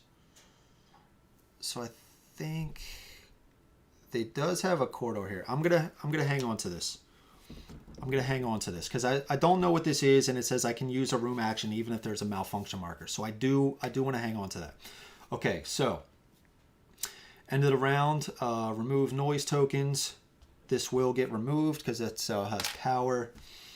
Technical corridors never get removed that way. Now it is going to be the time to, or the CSS. So B would launch. So B launches. All right.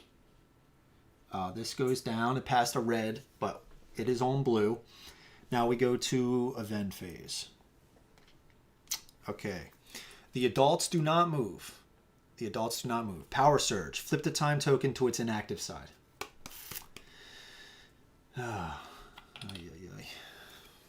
Okay.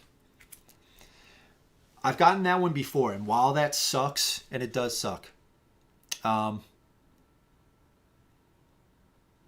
they don't work with no power. You're right. Oh, man, dude.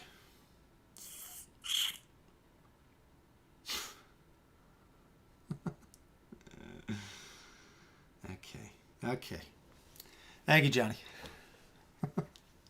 You're right, dude. They don't work. They do not work. Okay. And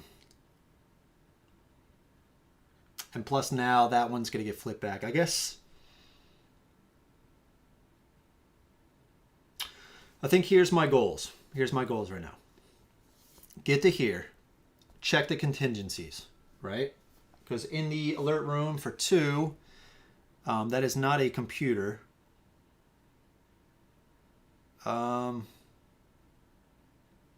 You can still use the room, right? Even if there's no power. Yeah. Okay. So we can peek at a contingency. So I think we're going to go to this room. We're going to hang out there, do all of that stuff, right? We're going to try to go back to the power room. Get that powered. Well, would we need to do that? I guess let's just do that, and then we'll figure out how we want to escape, right? All right, so we're here. We just did the event, right? Bag development.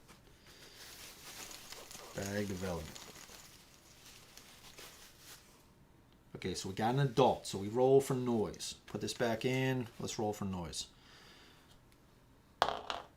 4. Oh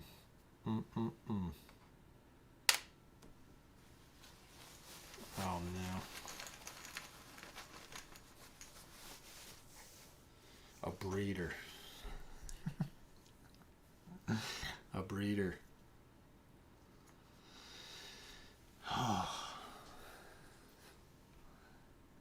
There's this beast. Yeah, breeder looks sick, man. Oh, man. Okay. He also gets surprise attack. Surprise attack. Oh, boy. I need to get my water gun. Just blow him away. All right, surprise attack.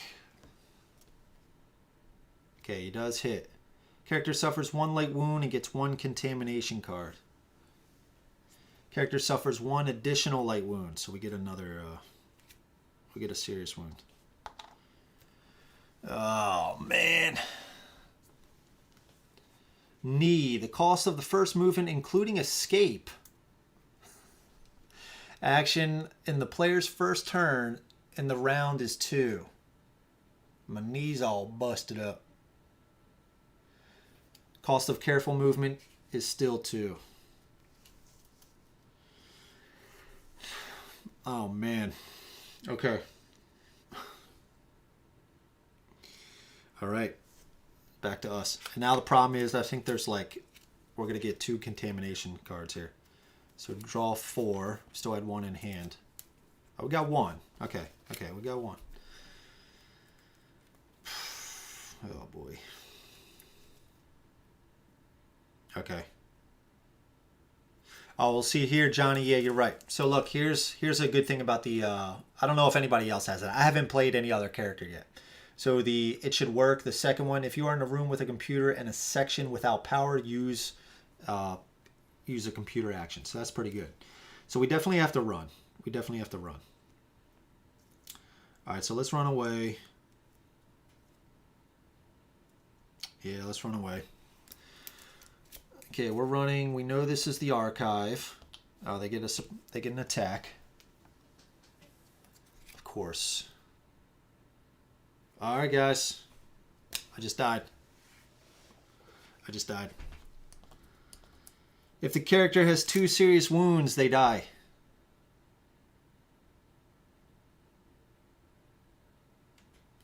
There's the game. If the character has 2 serious wounds, they die. I got 2.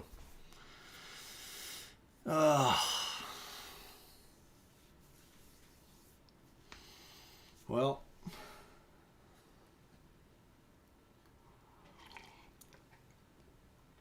Oh, man.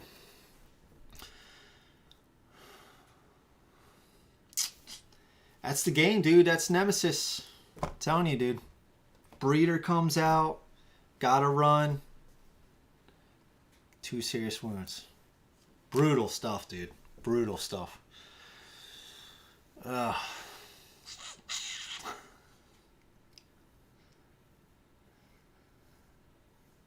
Oh, man.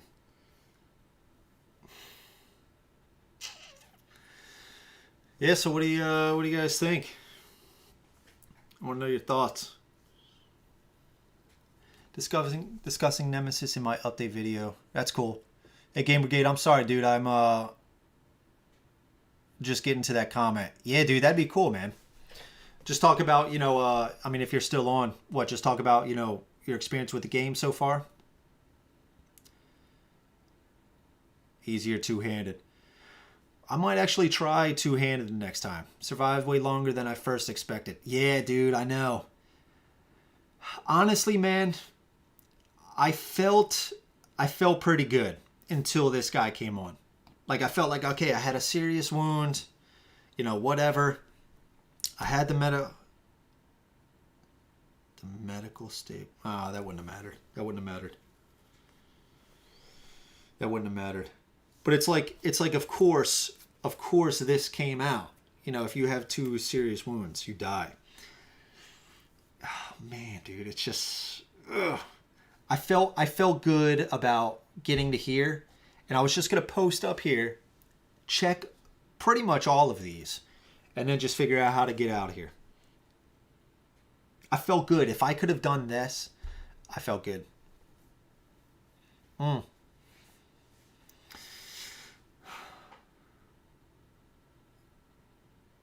Yeah, I mean, that's the thing though, right? Like, I don't mind losing. I lose a ton of games. I don't care. The crappy part is getting caught up here when you haven't really been able to, do as much as you, I kind of like the game to be, okay, I was able to do a ton of stuff, but I still lost. Something like that. I understand you're going to have games like this, and it's perfectly fine. I do think some characters are better for solo, and original scout is super good as well. Yeah, and that's probably a good, that's probably something good, to consider, really picking out the characters, for true solo. But I might, going forward, maybe I will play two-handed. I'm perfectly fine with that.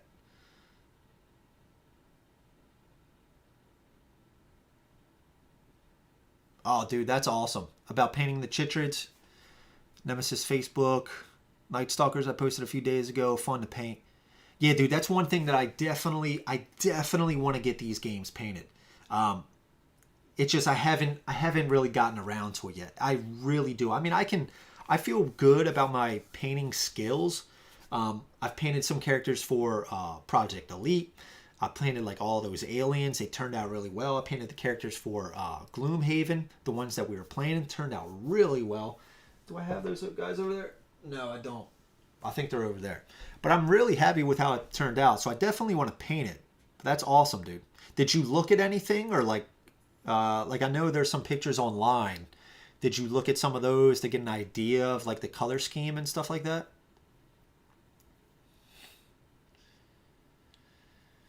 Yeah, man, I wish I would have been able to at least do, you know, more. That's the thing.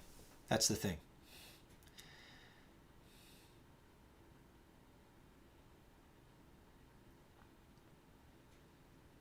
Man, I just had to get that. I just had to get that one.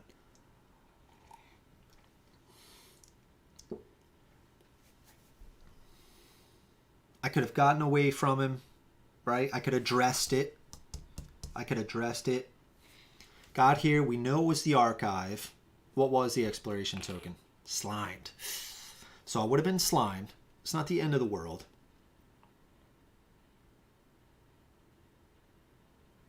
You know, gotten here.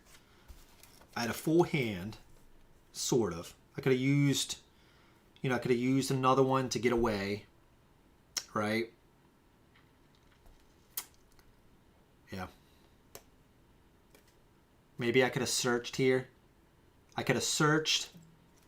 Maybe gotten another medical item. Used the last jury rigging to go to this room.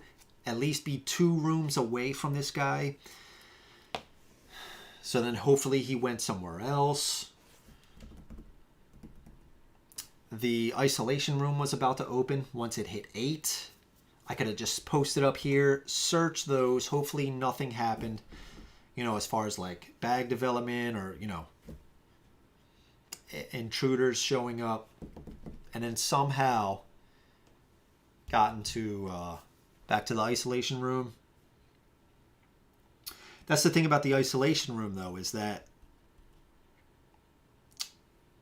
you're still going to have a bunch of event cards. So more malfunction tokens could be coming onto the board, fire tokens. So you don't want to get in there too early because a lot more stuff can happen. So you might blow up being locked in there. Sucks, man. It sucks, dude.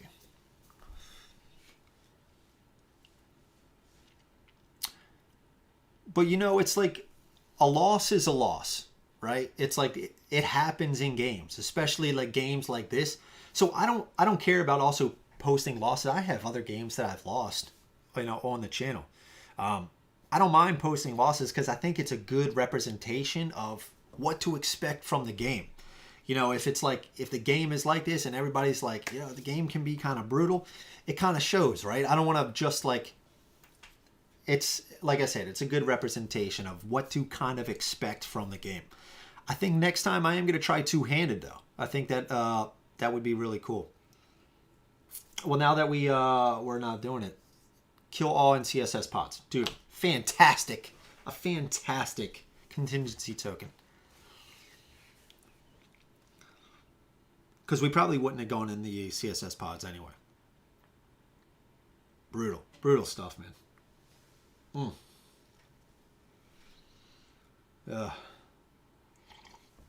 See what the rest were here. We already looked at this. It was nothing. All launch.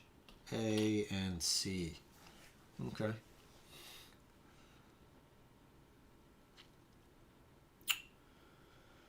Yeah, that's rough, dude. That's rough.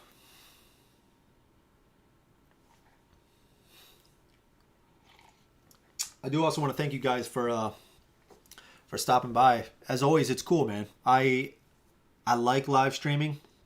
I just put out a little community flyer earlier. I think it was, what was it, yesterday or Sunday? I think it was Sunday.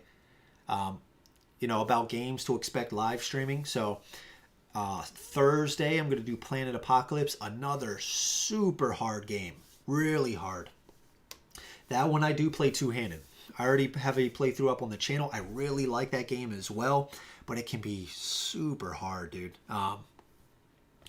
Really tough. A lot of luck involved in that game as well. But I am excited. Again, I like these games, even though they're hard, and I don't win all too much. I like it because you know what? When you're finally able to win, it's beautiful. You feel better for it. You feel like you've actually achieved something, and I like that.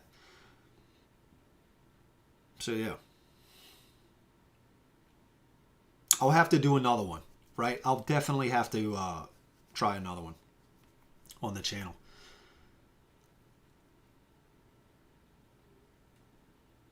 But yeah.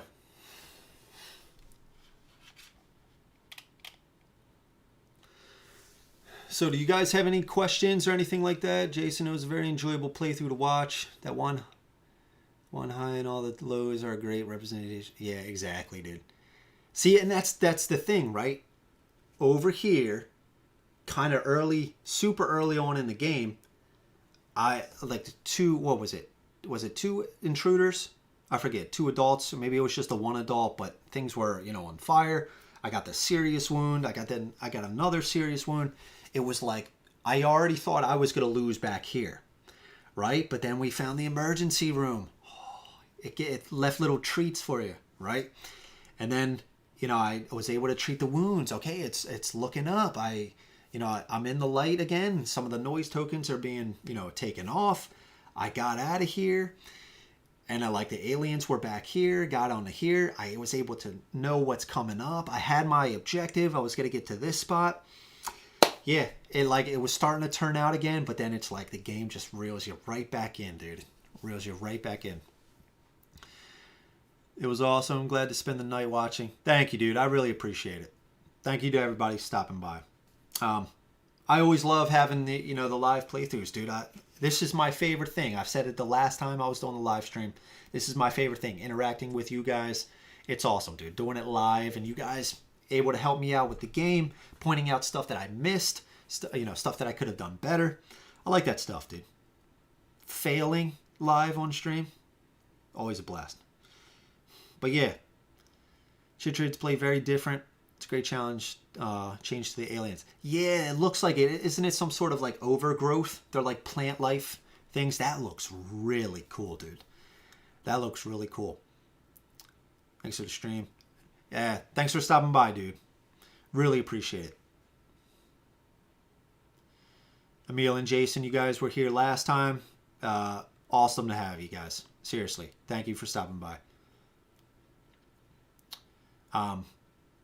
Yeah, so I'm gonna try to have more live streams in the future. I am probably gonna have some pop-up streams. If I want to bust out a game of Marvel Champions, maybe I'll bust out some other games. Maybe I'll just have a surprise, Nemesis lockdown because I'm so anxious to actually beat the game. 4 games in, have not won yet, but I feel like I'm starting to get it right. I'm starting to see some things click. But even so, like I was saying, some things were clicking, but it can still just, kick you right back down. Unrelated to Nemesis, I finally played Venom after you talked about him last week. He seems so strong. Played Thor first, then Venom. And there was a huge difference in power. Yeah, dude, it's definitely different. It is definitely different. I am almost done. I printed out a bunch of dividers that I found on, I think it was somebody saying about the dividers on Board Game Geek. I forget who it was. Was it Jason or was it you, Emil? Something like that. Tell the wife thank you for letting you play and stream. Absolutely, dude. She has the baby monitor, so if the kids wake up, she's on duty. So yeah, as always, really appreciate her doing that. I do want to get her back on the stream again soon. It's just she's usually tired, after working and stuff like that. So it's like, and plus, I do like the solo stuff as well. But yeah, I definitely want to get her back. It's a lot of fun with her, especially trying it live. But yeah, dude. So Emil, yeah, I like both characters. I like both characters. But yeah, there's something about Venom with the, with the attachments, or not attachments, like the weapons. Just having like a bunch of these weapons and just firing off a bunch of them and then, doing all this kind of crazy stuff. Yeah, it's awesome.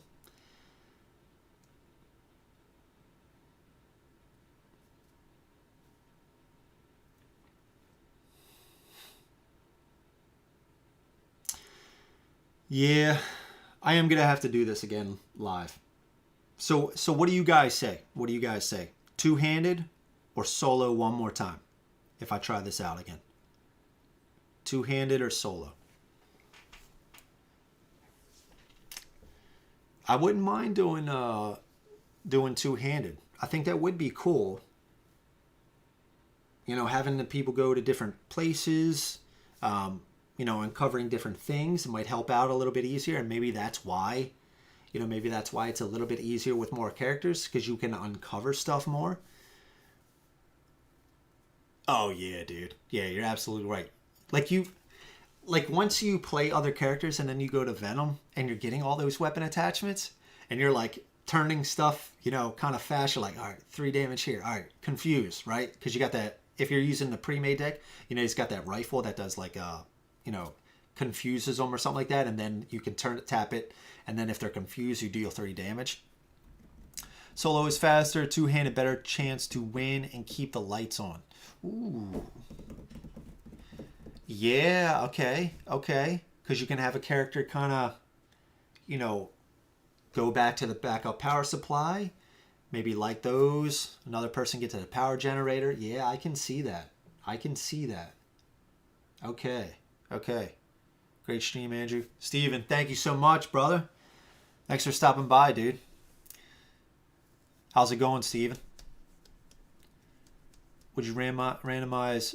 Yes.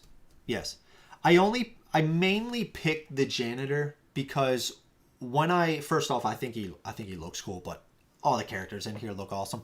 But when I was doing the unboxing, I don't know, just the janitor, he's like, he's got the cigar or cigarette or whatever he's got, and he's just got like the flamethrower, and it was just like, he just looks like a dude that's like, the ship or the, in this case, the facility is being destroyed, and he's just like sitting back against the wall, just like alien screams are going throughout the facility, and he's just like sitting back smoking a cigar.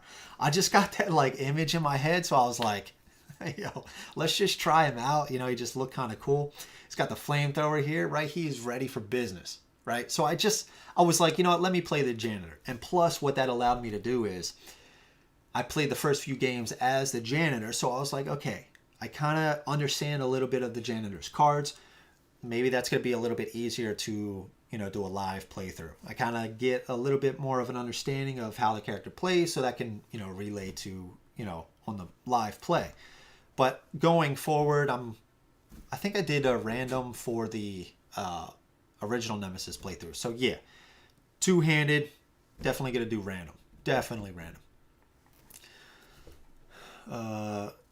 Let's see. Solo's faster. Yeah, okay. I would randomize. Two-handed would be interesting. Two-handed. Shits and giggles. Yeah, absolutely, dude.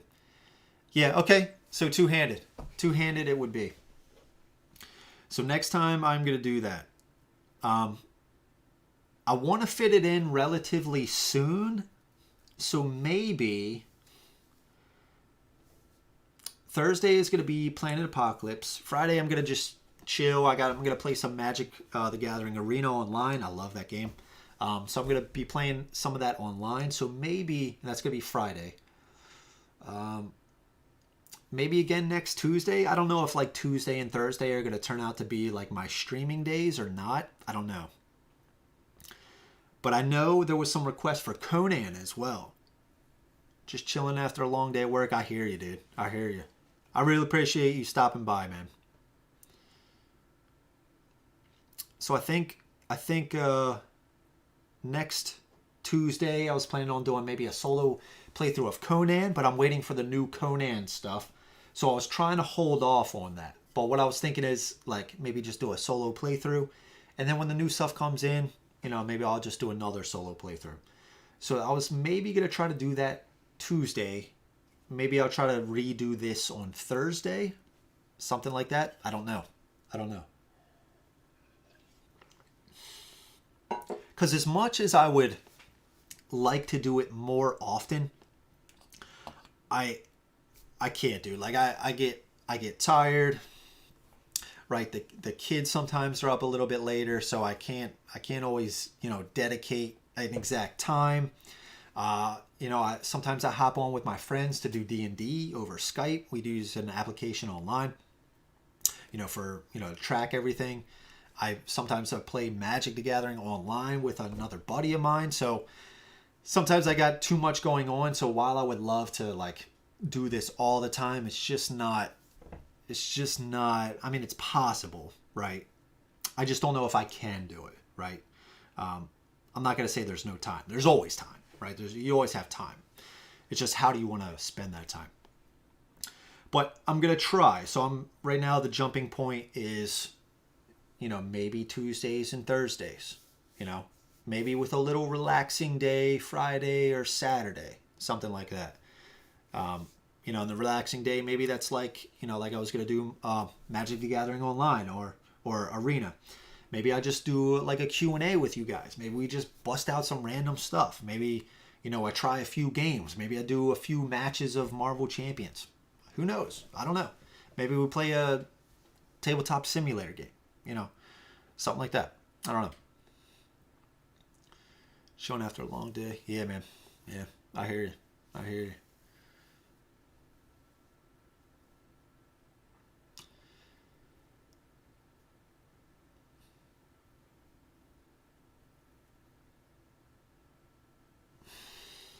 Just I will get my revenge. I will get my revenge. One good thing too is that there wasn't too much fire or malfunction tokens. I know in other games, dude, it's like the board is just littered with malfunction tokens or fire. You get those event cards where it's like, okay, place a fire token here, spreads everywhere, right? So yeah.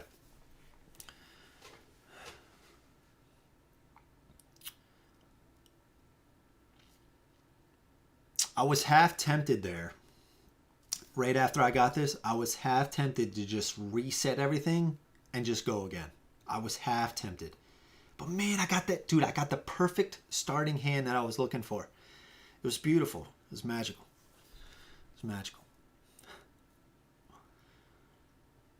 So yeah, then when this token reaches here, this would have opened up. I don't think we would have tried for a CSS pod. I think we would have tried probably get an Envira suit, go to the exit room. We probably would have had to start the self-destruct sequence. And that thing's pretty interesting as well. So these are just more tokens to keep track of. In the alert room, you can also use this token. So this is basically speeding up the game. Ooh. Oh, okay. So what you could have done, or what I could have done, let's say it worked out and I got up here. The alert room, you can also activate this. So basically you split, whatever round you're on, you split that in half. I believe rounded up. It's either, of course it's either up or down. Alert room, rounding down. All right. So what are we on? 9. Okay. So what went here? So that's a way to speed up the game. Because like I was mentioning before, if I would have done this successfully, maybe I would have tried to lock myself in the isolation room. However, there was a lot of game left. So maybe I could have checked all these. Right? This is an ideal scenario. I like to do this every time after I play games. So ideal scenario, maybe I check all these. And then I also do the alert. Maybe I would have did that first. I would have gotten here, did the alert. Or what is it called? Yeah, the alert room. Start the alert procedure. Put it here. So while I'm spending rounds doing these, this is ticking down, right? So when it started to get closer, I completed my objective. I already checked all the contingencies, so I knew what I needed to do in order to survive. Oh, so I would have done the alert procedure last. Yeah. So I would have checked these, make sure there was nothing crazy like that I needed to do around the board still. After I checked that, I would have done the alert. Probably another round or two would have went by, right? So it would have been maybe down here or something like this. Afterwards, make my way back up here. If I needed to do some surgery, get rid of my contamination cards. Maybe treat wounds again still. And then right when this was about to go into the isolation room, lock myself in.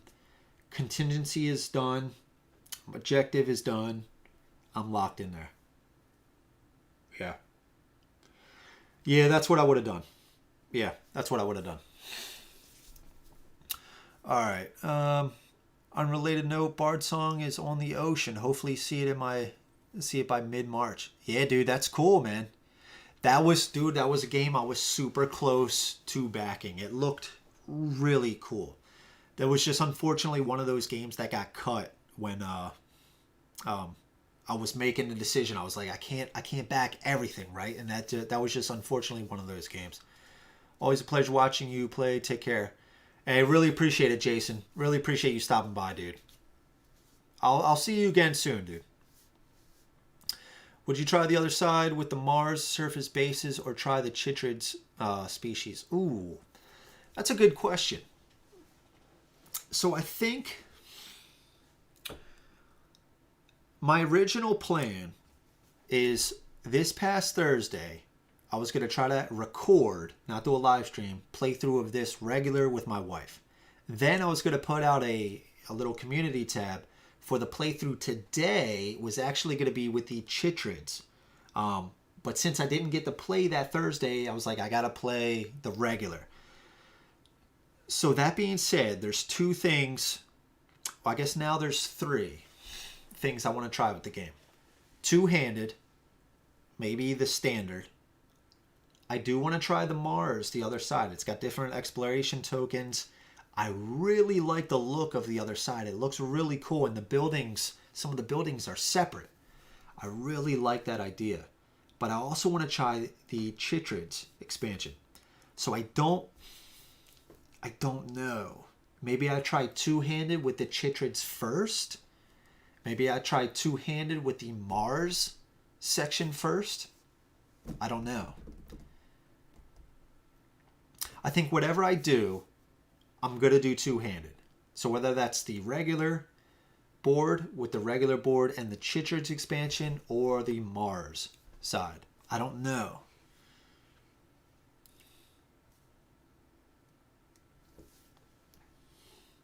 That's a good question. I mean, the thing is, it's like, I want to get to more playthroughs of this, obviously. So I'm going to put one on the books. Maybe I'll put it...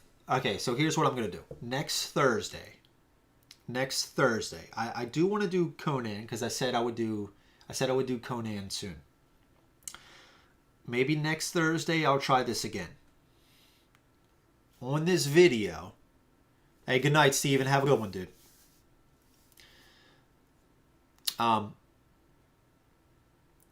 Maybe on this video or now, whatever, just let me know what you would want to see. What do you want to see? Do you want to see two-handed with the regular again, two-handed with the Mars, or two-handed with the Chytrids? I think what I would like to try first is either the regular two-handed or the Chytrids expansion. I think after I'm done doing those, I'll get to the other side. I think that's, yeah, so out of those two, regular or Chytrids. Yeah. I mean, the problem is, it's like, if I'm going to be doing the live streaming, it's like, dude, I feel like I get into this every single time. There's just a ton of games. So if I'm only streaming like 2, maybe I could squeeze out 3 games streaming a week. It's still only 3 games. So like if this is going to take up another spot, there's like other people that are requesting, like there's somebody that requested the Batman, Gotham City Chronicles, which I haven't even touched yet. I want to get to it so bad. Conan is coming. So there's just so much. Where do you start?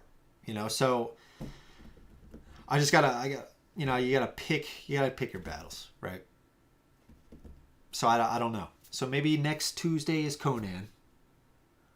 I got Planet Apocalypse this Thursday. I'll try this again next Thursday.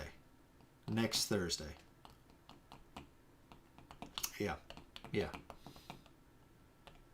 Maybe I should start doing a poll on there and just be like, hey, look, these are the games I'm thinking about. Maybe give a list of like 5, right? Which ones do you want to see? And then I'll just choose the days that, I play those games. Do a poll of 5, something like that. Because I also want to get to games that I haven't played for some time.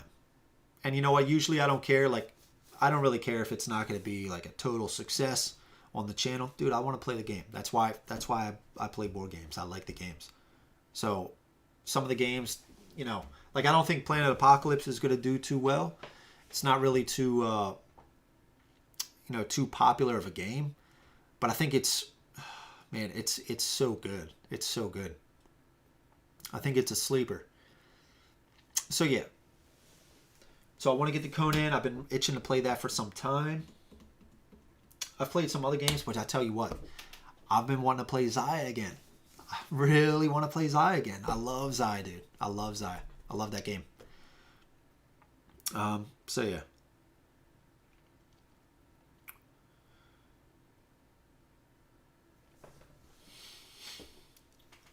So is there any games that you guys want to see? Do you want to see this again? I mean, I am going to do it again, but is there any other game? I mean, I have, obviously I don't have everything, but I have, if you just ask, I can maybe make it happen.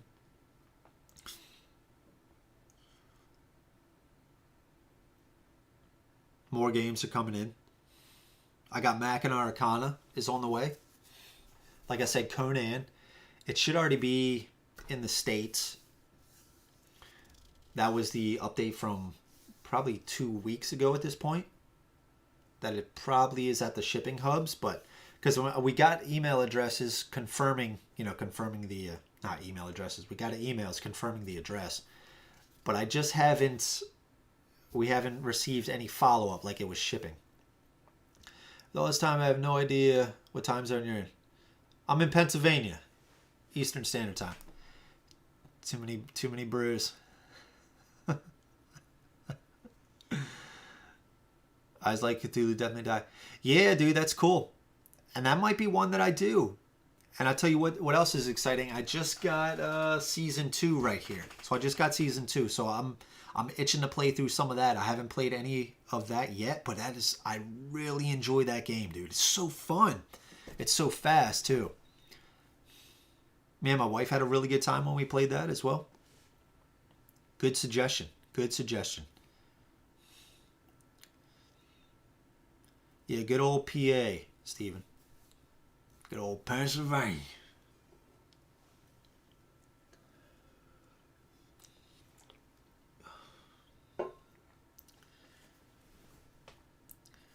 Okay, so I'll put Cthulhu Death May Die in the running. Xia. I might just throw Xia in there. It's going to be a solo playthrough. But dude, I still love the solo mode in that game. That is one of my favorite games.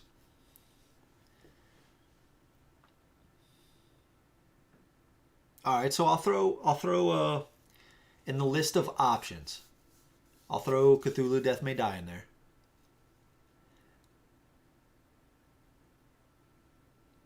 But how would the poll work? I guess I would have to create something like, okay, these are the 5 games. What do you want to see? Cthulhu Death May Die and Xia. Cthulhu Death May Die and this. That's going to be a lot of choices, right? I don't even know if you can do that. I've never done a poll. Oh, I guess I could just do the 5 options. And can you pick more than one? If you can pick more than one, yeah, I'll just do the two, and then whatever is whatever two are highest, I'll just do that. Okay, okay. So it's coming together. So I think it's going to be next week. Conan solo, and then I'll do this one more time. Yeah, dude. Yeah. Right next door. Did you guys get a bunch of snow recently? We did, what was that, like 2 days ago? Did we get some? No, it wasn't this morning. I think it was like 2 days ago. Do you allow for multiple choice? Yeah, that's what, I don't know if I've seen that either. Obviously, I've participated in, I mean, it's not obvious, but I've participated in some of those selections, on YouTube a few times, but I don't think I've ever seen one with multiple choice.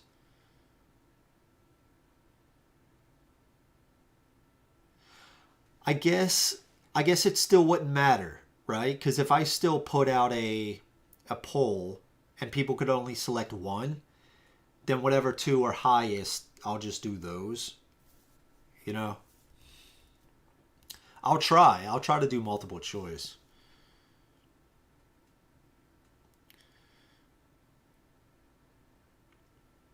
And see, something like this too, I would like to do just a stream of just this kind of stuff. Just talking like this. We did this on the last Marvel Champions playthrough.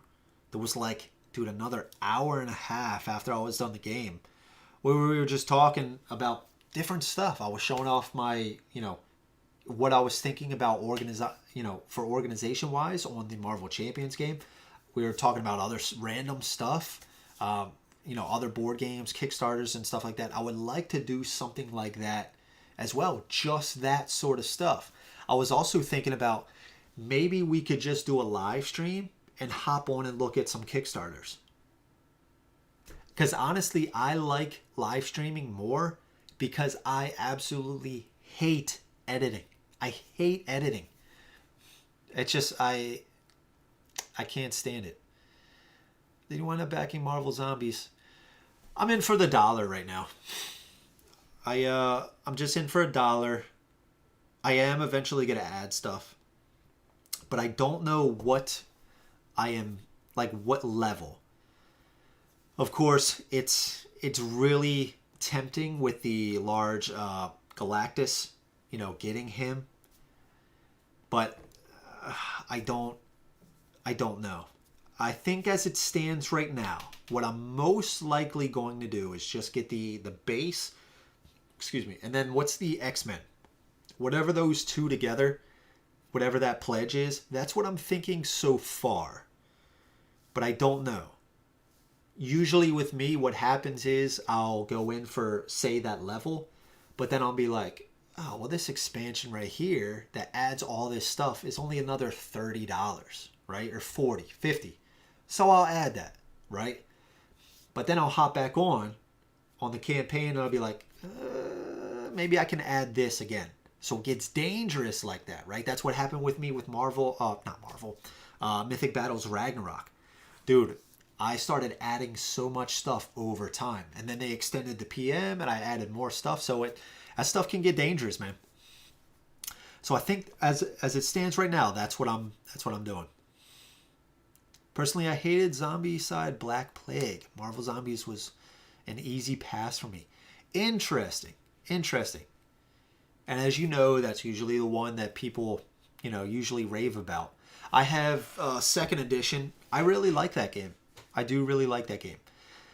Part of me still is thinking, like, I know you play as zombies, and I know they offer the alternate mode that you play as heroes, but is it going to still be different enough? I know, like, you consume, people as while you're playing as the Marvel Zombies characters, but still, is it just going to still feel like, Zombicide? At the same time, I got Nemesis Lockdown when it's still kind of like Nemesis. They just made little tweaks. So I'm still open to that idea. But I still have so much Marvel, I was gonna say Marvel Zombicide. Zombicide Second Edition that I want to hop into.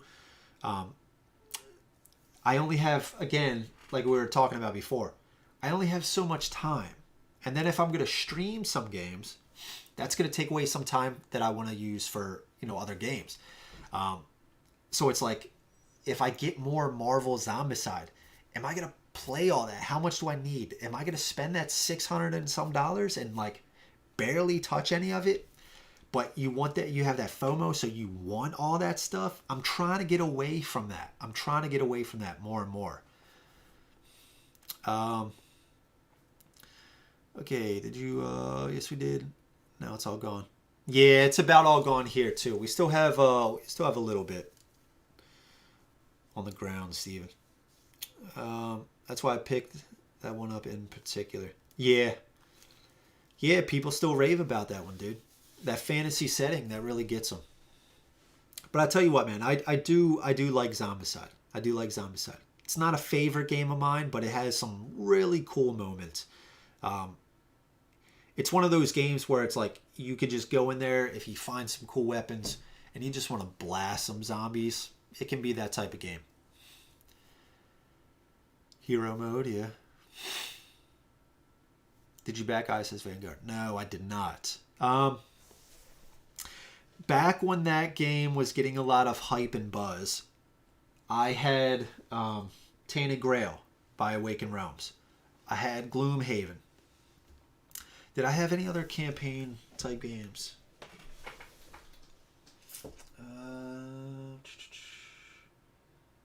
I don't really count too many bones in that. Gloomhaven, Jaws of the Lion. Yeah. So with those, Solomon Kane. I guess you could throw Solomon Kane in there. So with those, I didn't want to really invest in another campaign-esque game. Now, I did back Frosthaven. I just got to blow my nose, guys. Hold on. I'm sorry.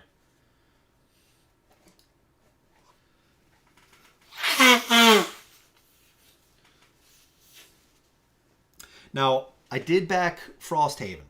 So while I had all these campaign type games, and even though that theme interests me a great deal, I love the space theme, I just couldn't go in for ISS Vanguard. It looked more of the same as Tainted Grail, and I just have so much Tainted Grail stuff. I was like, let's just hold off. Maybe down the road I'll try to pick it up, but until then, no, I gave it a pass. It looks really good, though. It does look really good. Kingdoms Forlorn that launched today. I did not even look at that. Let me pull it up here. Kingdoms Forlorn. Kingdoms Forlorn.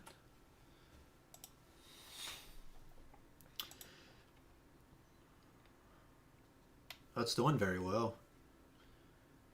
Kingdoms Forlorn. So what is this? Honestly, man, I haven't been on Kickstarter all too much. Most of the time that I'm on Kickstarter and GameFound now, it's just checking on updates for games that I've probably already backed. Kingdoms Forlorn. Oh Jesus, look at that. A huge dragon.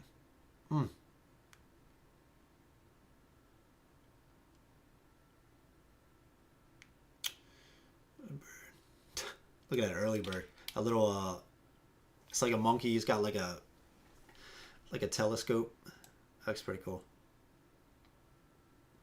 Minis look really cool. Really cool.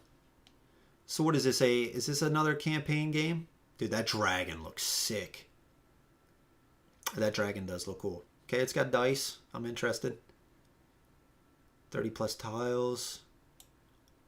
Battle board. Is this a boss battler? I'd be more interested in a boss battler.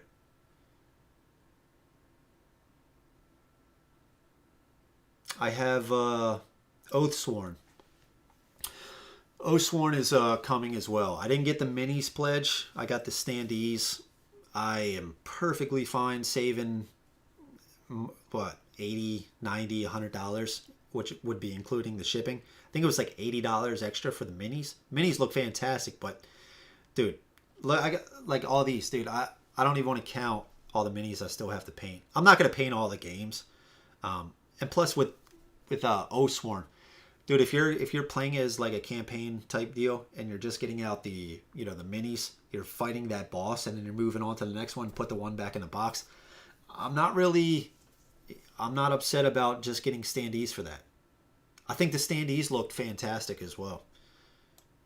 Yeah, this game looks pretty cool. Let me see. Let me go back to the comments. I've just been on the page here.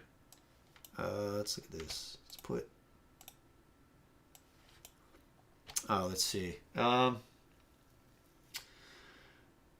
guy says Black Plague is amazing, but it's all a matter of opinion. Yeah. And did they change?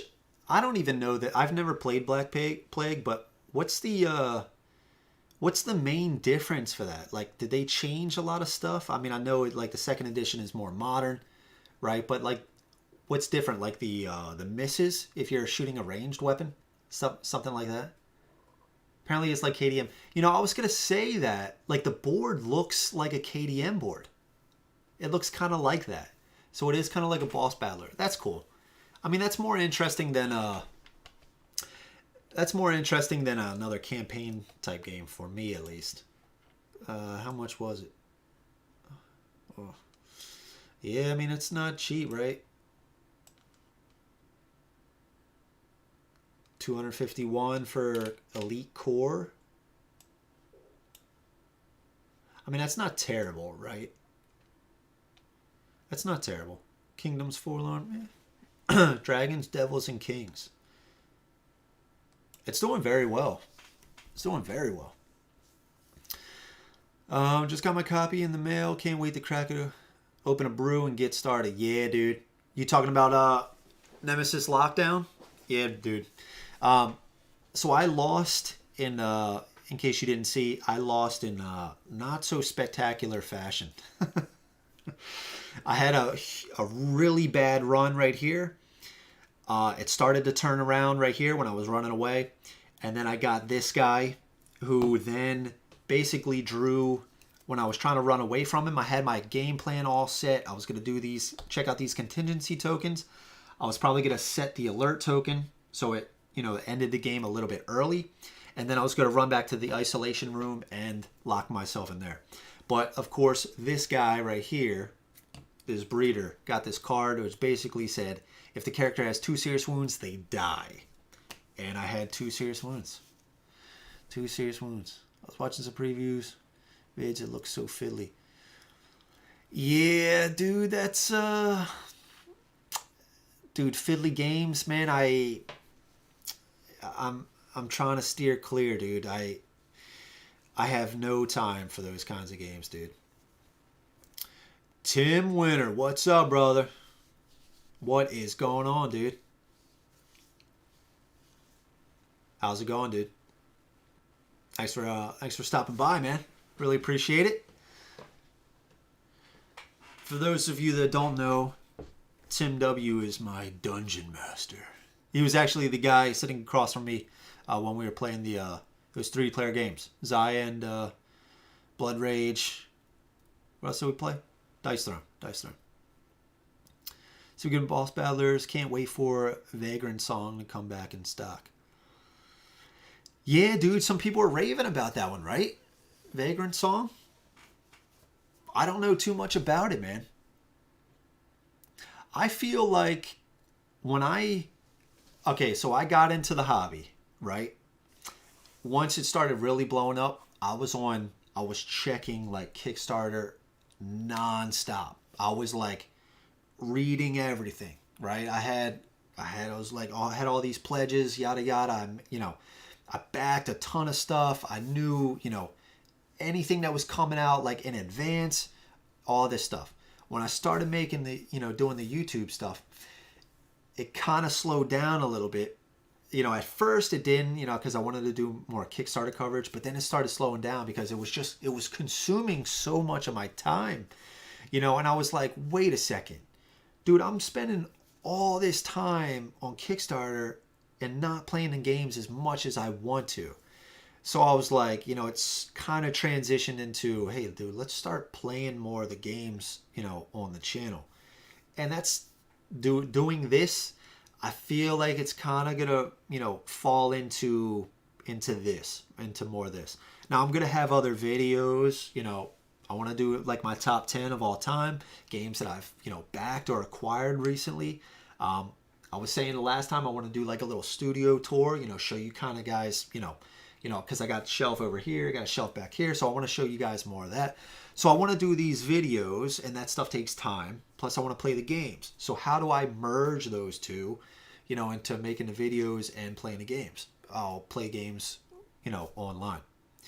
So that's kind of what, what's been working for me. And while I hate editing, I'll just do the live stream, and that way I get to interact with you guys more. So that's kind of what it's turning into, but yeah, not to get off topic. Vagrant Song, dude. I don't know too much about it, but I've heard really good things. Really good things. Boss battlers are one thing that I want to get into more because I love the idea of just like you have this boss, right? And the different bosses do different things, and you're just on this board and you gotta like make moves. Maybe you're running around the boss. You're using your character's unique effects, to do different things. I like that idea. Like it's a puzzle. I like that a lot. Don't tempt me with Kingdoms. I've been good so far this year.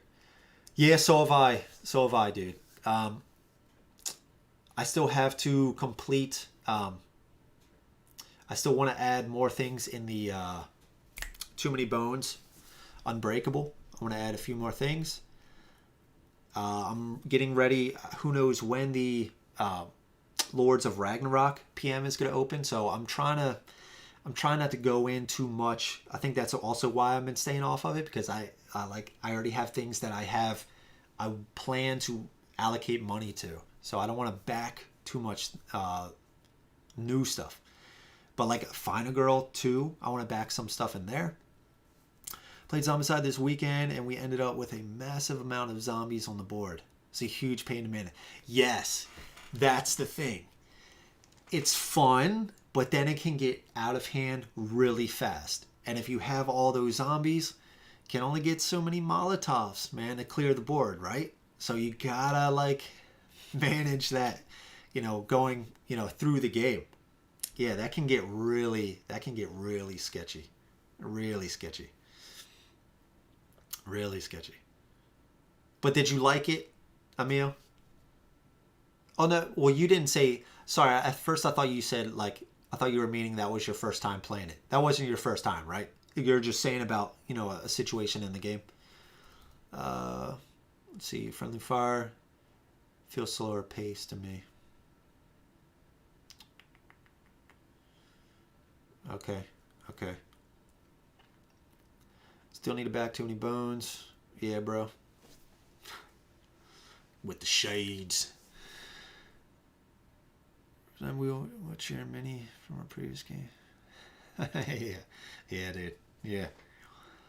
Yeah. Looking forward to more, dude. Still need to back TM, Too Many Bones, and then I'm gonna back Unsettled when it relaunches in a couple weeks.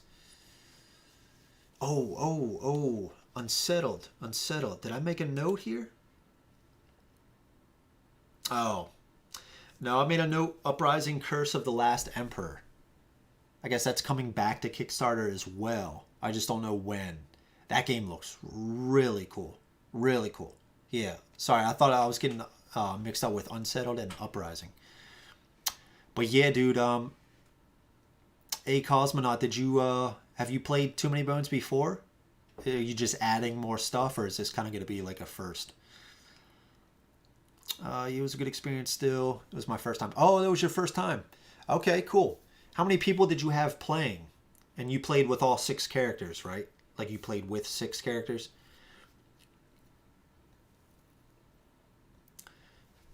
Yeah, because I've never played that game solo. Wait, have I played solo? Jesus, I don't remember. But, you know, with solo, you got to manage 6. I don't know that one. What kind of game is that? It's like a 4X space game. But the minis look super cool. It looked really interesting. It looked really interesting. And you know, if I pull it up here, Uprising. Curse of the Last Emperor.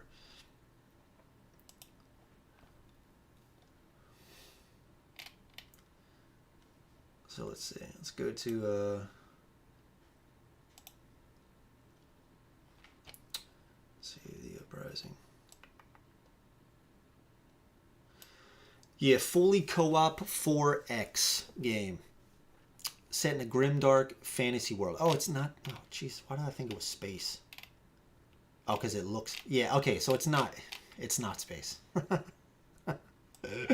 So it's not space. It's like a grimdark fantasy. It looks really cool. All in pledge was $129, so not terrible. Looks like you get a ton of stuff. It just looks really interesting, and the standees are made of heavy acrylic, it says. Yeah, the standees look just really cool. I'm really digging that. And dude, what I'm going to say is I want more companies to do this exactly. Because this, to me, is kind of like, they look like higher quality standees. They're all colored. Right, they're like a little bit thicker. They're not just like a thin piece of material, and the artwork on them looks phenomenal. I would back so many more games probably if they could get their cost down due to doing stuff like this. Yeah, so this is gonna come back to Kickstarter. I don't know exactly when, but I'm really excited about that one. Yeah, I have everything, including Trove Chest. Just finished out the collection. Nice, dude. Nice. Really cool. That's a game, dude. I want to do another live playthrough of that. Or not another live playthrough. I want to do a live playthrough of that. 3 people, 2 characters each. Cool. I feel like that's a good balance. You know, 2 characters. Yeah, that's really cool.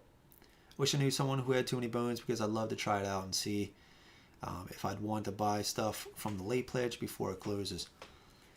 Yeah, but the thing is, dude, it's like, I mean, I guess if you want to get like a little bit of a discount, but those prices, like all the stuff on the Kickstarter is going to be on their on their store. So you're going to be able to get anything. So don't feel like you're going to miss out on the actual material, but you might just miss out on like maybe a bundle. But even that, they have standard like flat shipping. So if you add a bunch of stuff on their, on their store, you're going to get that flat shipping. So you might just miss out if you're getting like, what do they have like on there? Like core game plus some expansions on there. Like you'll get like a $15, $20 discount, something like that. So don't feel like you got to rush though. Help me decide if I want to go in for some Too Many Bones. Yeah. Now I will say some of those videos, if not all of them, have mistakes. That's just, I'm going to make mistakes when playing the games. But that is, you're going to get that exact gist of it. You're going to get that stuff. Yeah. No. Chip Theory Games, on every single one of their Kickstarters, every single one of their games, zero exclusives. So do not feel like you're going to miss out on anything. The only thing that I'm unsure of is the Trove Chest. And that's only because I know they were having some problems. I think when it went out of stock, I don't think they were going to bring it back in. And I think that was because a lot of people got damaged Trove Chest because it's this box, right? And the protection was good. But I just think, maybe with the corners and stuff like that, even though it's a sturdy box, I think one too many people were getting slightly damaged. Maybe there was the one-off where it was really damaged. Mine was fine.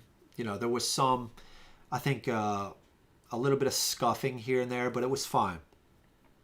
So I think that was going to be the only thing they were deciding to possibly not bring back. I'm not entirely sure. I could be completely wrong about that. So if that's not the case, yeah, zero. Every single thing else, 100% is going to be, is going to come to retail. So don't feel like you're on a time limit. Do not feel like you're on a time limit. But yeah, dude, if you want to watch those videos, yeah, you're going to get the gist of Too Many Bones. It is a really fun game. There is going to be a lot of research. I'm going to tell you that straight up. You're going to be looking up a shit ton of stuff.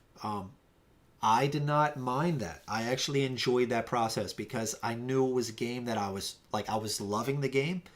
So I was enjoying researching this stuff because I knew what it was going to do for me was give me that peace of mind. So the plays were going to get faster and faster, right? I'm still looking up stuff. I'll probably always look up stuff. But when you research more and more and the next playthroughs get a little faster and it starts to flow a lot better, you're like, oh, this is awesome. So I enjoyed that process, but it is a process. Some people just cannot stand that sort of stuff. Back to Vagrant Song. It has acrylic standees. Okay. Which makes sense thematically. Also because you're fighting ghosts and they're see-through. Oh, that's cool, dude. That is cool. I think that's going to be my sweet spot. My sweet spot is going to be the standees. If they can do a good enough job with the standees, that's going to be my sweet spot. One, that's going to save a crap ton of money. It's going to save time painting. Even if I wasn't going to get to the painting as well, and they were just going to remain as gray plastic, you still have something a lot better to look at with the, because the standees are going to have the full color and everything like that. And plus you're going to get something more than just tokens on the ground. So that's going to be a little bit of sweet spot. Save some money, have something that looks really, well done. I think that's a good middle ground. Yeah, so Emil, what you could try is get, crap, I'm already forgetting, Undertow. If you want to start somewhere, save some money. There's always that debate of where to start with the core game or Undertow. But, if you're unsure and you just want to hop in, save a little bit of cash, go in for Undertow. A cool thing about that is if then you liked the game enough, you're going to have to pay $25 for another character. Is it 25 or is it 30? Either way. But then you're going to have to pay another $15 at least if you're in the States for shipping. That's where my cost really came in. Got the core game. Oh, I like this game. Let's get Undertow. Well, okay, shipping. At that time, it was $10. Add another $10. Well, let's get some characters now. 2 characters. Add another $10. So, but the good thing about that is instead of having the 4 core characters, you get the 2 characters in Undertow, but now you can, for that price, you can choose whichever additional character you want. 30 now. 30 now. Yeah. Yeah. I like Gloomhaven when we played it. It was one of the first games we did. Did if I remember correctly. Yeah, so the first game we ever played, Tim, was Scythe. You were Polania, the bear, right? You won that game actually. But yeah, then we hopped into Gloomhaven. I think right after that. Yeah. Yeah, we really like Gloomhaven, dude. Gloomhaven's super cool. I painted up our characters. We never got to play with the painted characters. We never even got to play with the cool ass terrain set that I made. We never even played on that. Because what happened was, if you don't remember, I'll refresh your memory. You guys were coming over, play some games, and we were going to play Gloomhaven. So I was like, I want to spice it up. How do I do this? I painted our characters, our 3 characters. And then I was like, I want to make the terrain set. So I was on a time crunch. Dude, I was staying up till like freaking 2 in the morning, cutting up like this insulation foam. You know what I mean? Painting it up till like 2 in the morning for days. It was like a week and a half. I was doing this. It came time, it was like 2 or 3 days before Matt couldn't come. Matt couldn't come. So I was like, you fucking kidding me, man? And then we never got it back out since then. But we've been enjoying other games though. I have a different opinion. Think Core is best because it's a little more expensive, but you get 4 gear locks plus in Undertow. Stanza is a little advanced. Yeah, that's true. Stanza is a little advanced with the songs. 100% agree. 100% agree. And you know what? If somebody said, look, I want to go, like if somebody has your opinion, 100% agree. I think either way, I think is a really good option. The one check mark I'll give to Undertow over top of the core game is the system, right? It's got the board that flips, right? So you get a little bit different mechanics instead of just kind of the same old. And I like that little mix up there. Of course, you only get the 2 characters, and like you said, Stanza is a little more advanced. But, again, Emil, if you went with core or whoever, 100% agree with a Cosmonaut. A perfect place to start, right? You get 4 gear locks. You get more tyrants. You get a little bit more of everything. Undertow, you save a little bit of money. You get some interesting mechanics with the board flipping. You get, and you save a little bit of money. So, and if you wanted to then spend a few more bucks to basically kind of equal out to the core game, you get all this stuff in Undertow plus like a character of, whatever you want to. But, either way, dude. Either way. And like a Cosmonaut, the saying always goes, right, especially with this game, twist of the formula for sure. Yeah, I do. For some reason, I like those. And I really like the encounter cards. They just, with Undertow and they just feel like a little, I don't want to say cooler, but, I guess after playing the core game for so long, you really enjoy seeing those.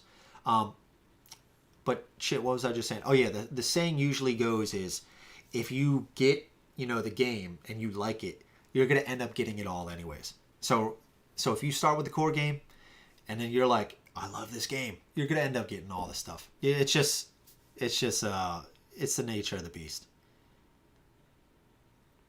Good to know. I'll check out Undertow. Cheers. Yeah, no problem, dude. Yeah, if you ever have any questions, man, feel free to ask away in the chat, in one of the comments, because a lot of people know about Too Many Bones as well. So if I don't get to you, a lot of other people will help you out. I'm in no way like a professional with this stuff. Jeez, I apologize. Hey, thanks, dude. Yeah, I try, man. Usually whatever I do, I try to do the best I can with something. With whatever I have available to me. And either way, dude, even if we never played it, I've used it before, the terrain. And Frosthaven is coming, so more chances to use it.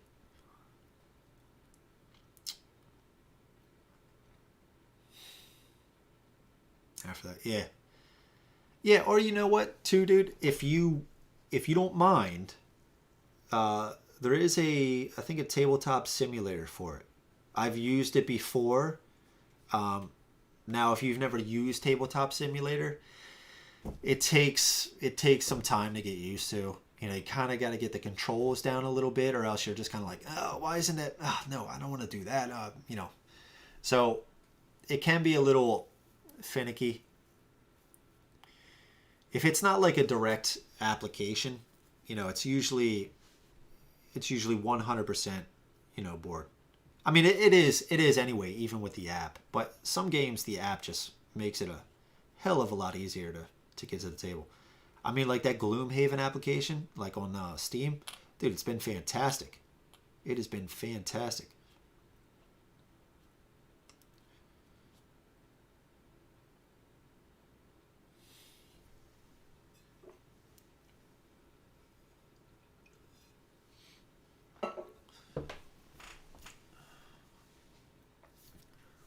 See.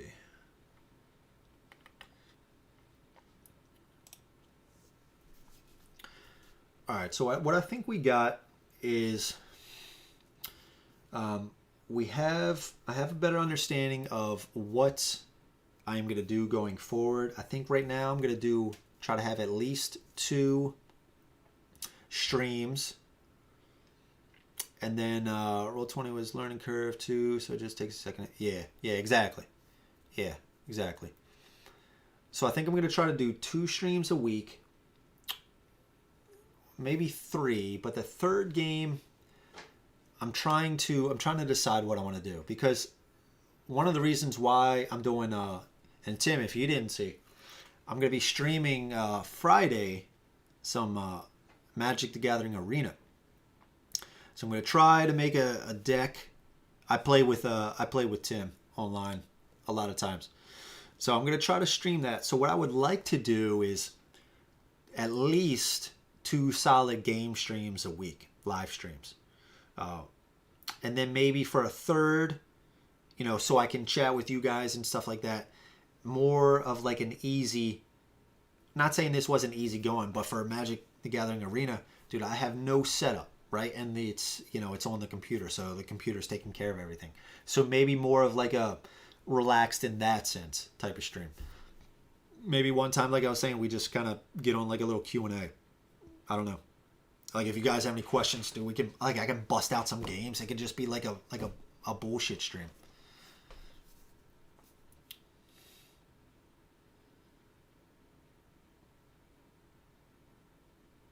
Ninja action. Yeah. I don't know what kind of deck I'm gonna use though yet. I gotta figure that out. I like tabletop for some stuff, but nothing beats holding it in your hands. Yeah, exactly. Might check it out just for gameplay though. Yeah, I mean, if you want to check it out, yeah, that might be worth it. But again, just know, and you already do. I just, once you're playing it, it is definitely going to be different, in your hand. To me, it just flows smoother as well. So if there's any kind of frustrations, know that's probably Tabletop Simulator.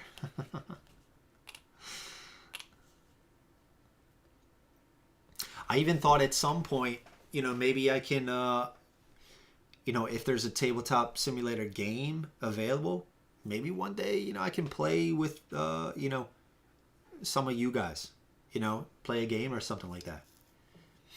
I think there's a Cloudspire one. I think there's, there's definitely a Too Many Bones. Yeah.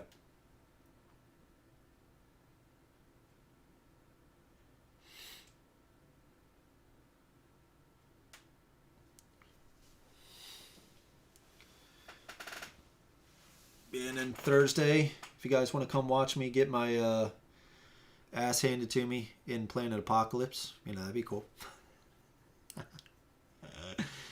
2 demonic-ish type games where I'm going to lose in spectacular fashion.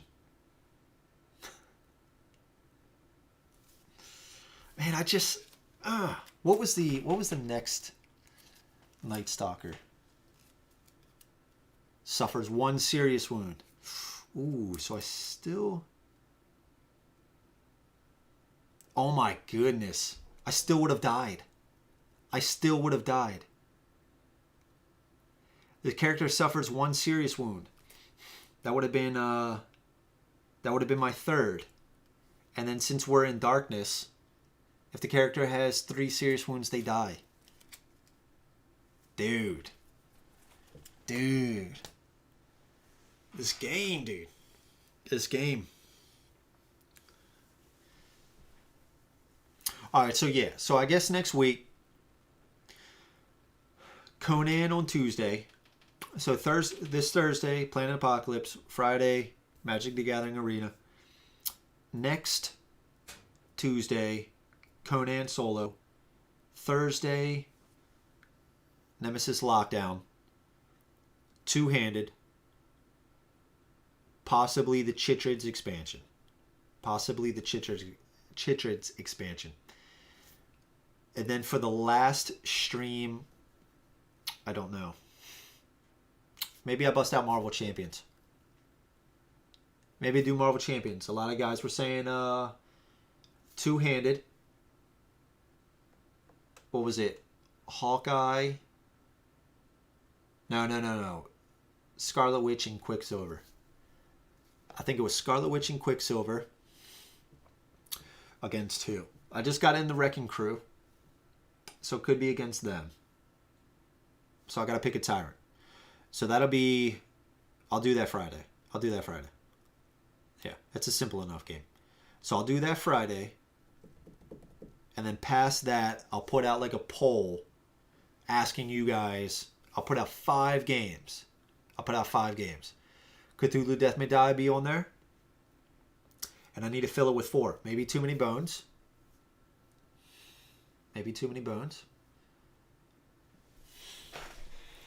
Maybe, I don't know, I'll figure it out. So I'll do that. But yeah. So I think that's the plan. But I think we're gonna... Hawkeye 2. Yeah. Hawkeye with who, though? I forgot who it was with. But yeah, you're right. It was Hawkeye with somebody.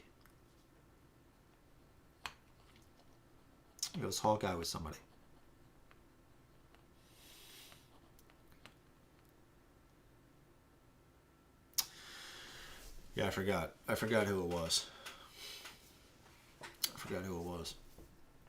So I think that's the plan. That's the plan right now.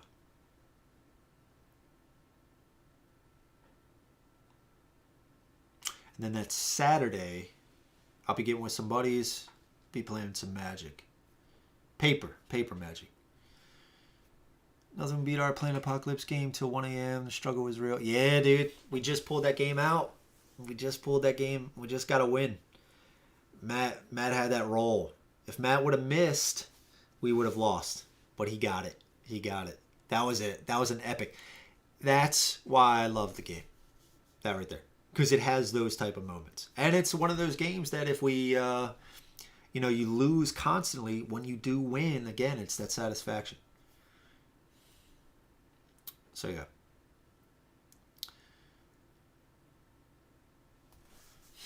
I'll have to think about the other games, too.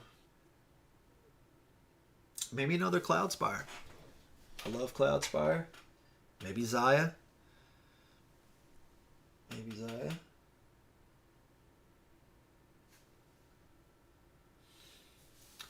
I think I got the... I think I got 4 games right there. I do want to get Project Elite out again, but playing that game solo is not happening. Because you get a reduced amount of dice. Like if you're playing like 2 characters or something like that, I think you get, instead of 8, you get to roll 6. Silly. I'll figure out another game. So I think I got 4 there. Oh no. Yeah. Cthulhu Death May Die. Too Many Bones. Cloudspire.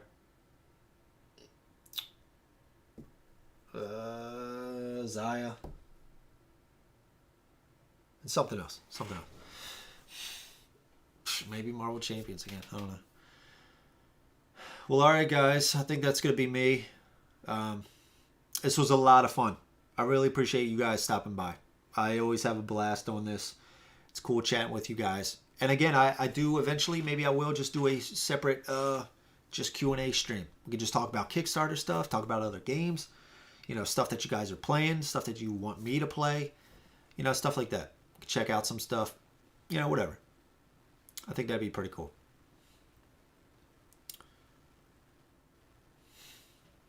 So yeah. As always, guys, seriously, thank you for stopping by, keeping me company. Really enjoyed it. I'll get them next time. I will get them next time. It was fun. It was fun. I thought we were gonna make it out, but that's how this game works. Just pulls you right back in. So yeah. So again, thank you guys for watching. I'll catch you guys next time. Yeah. What's my slow saying when I'm signing off? Till next time, grab some brews, play some games. Catch you guys on the next one. All right. Take care, guys.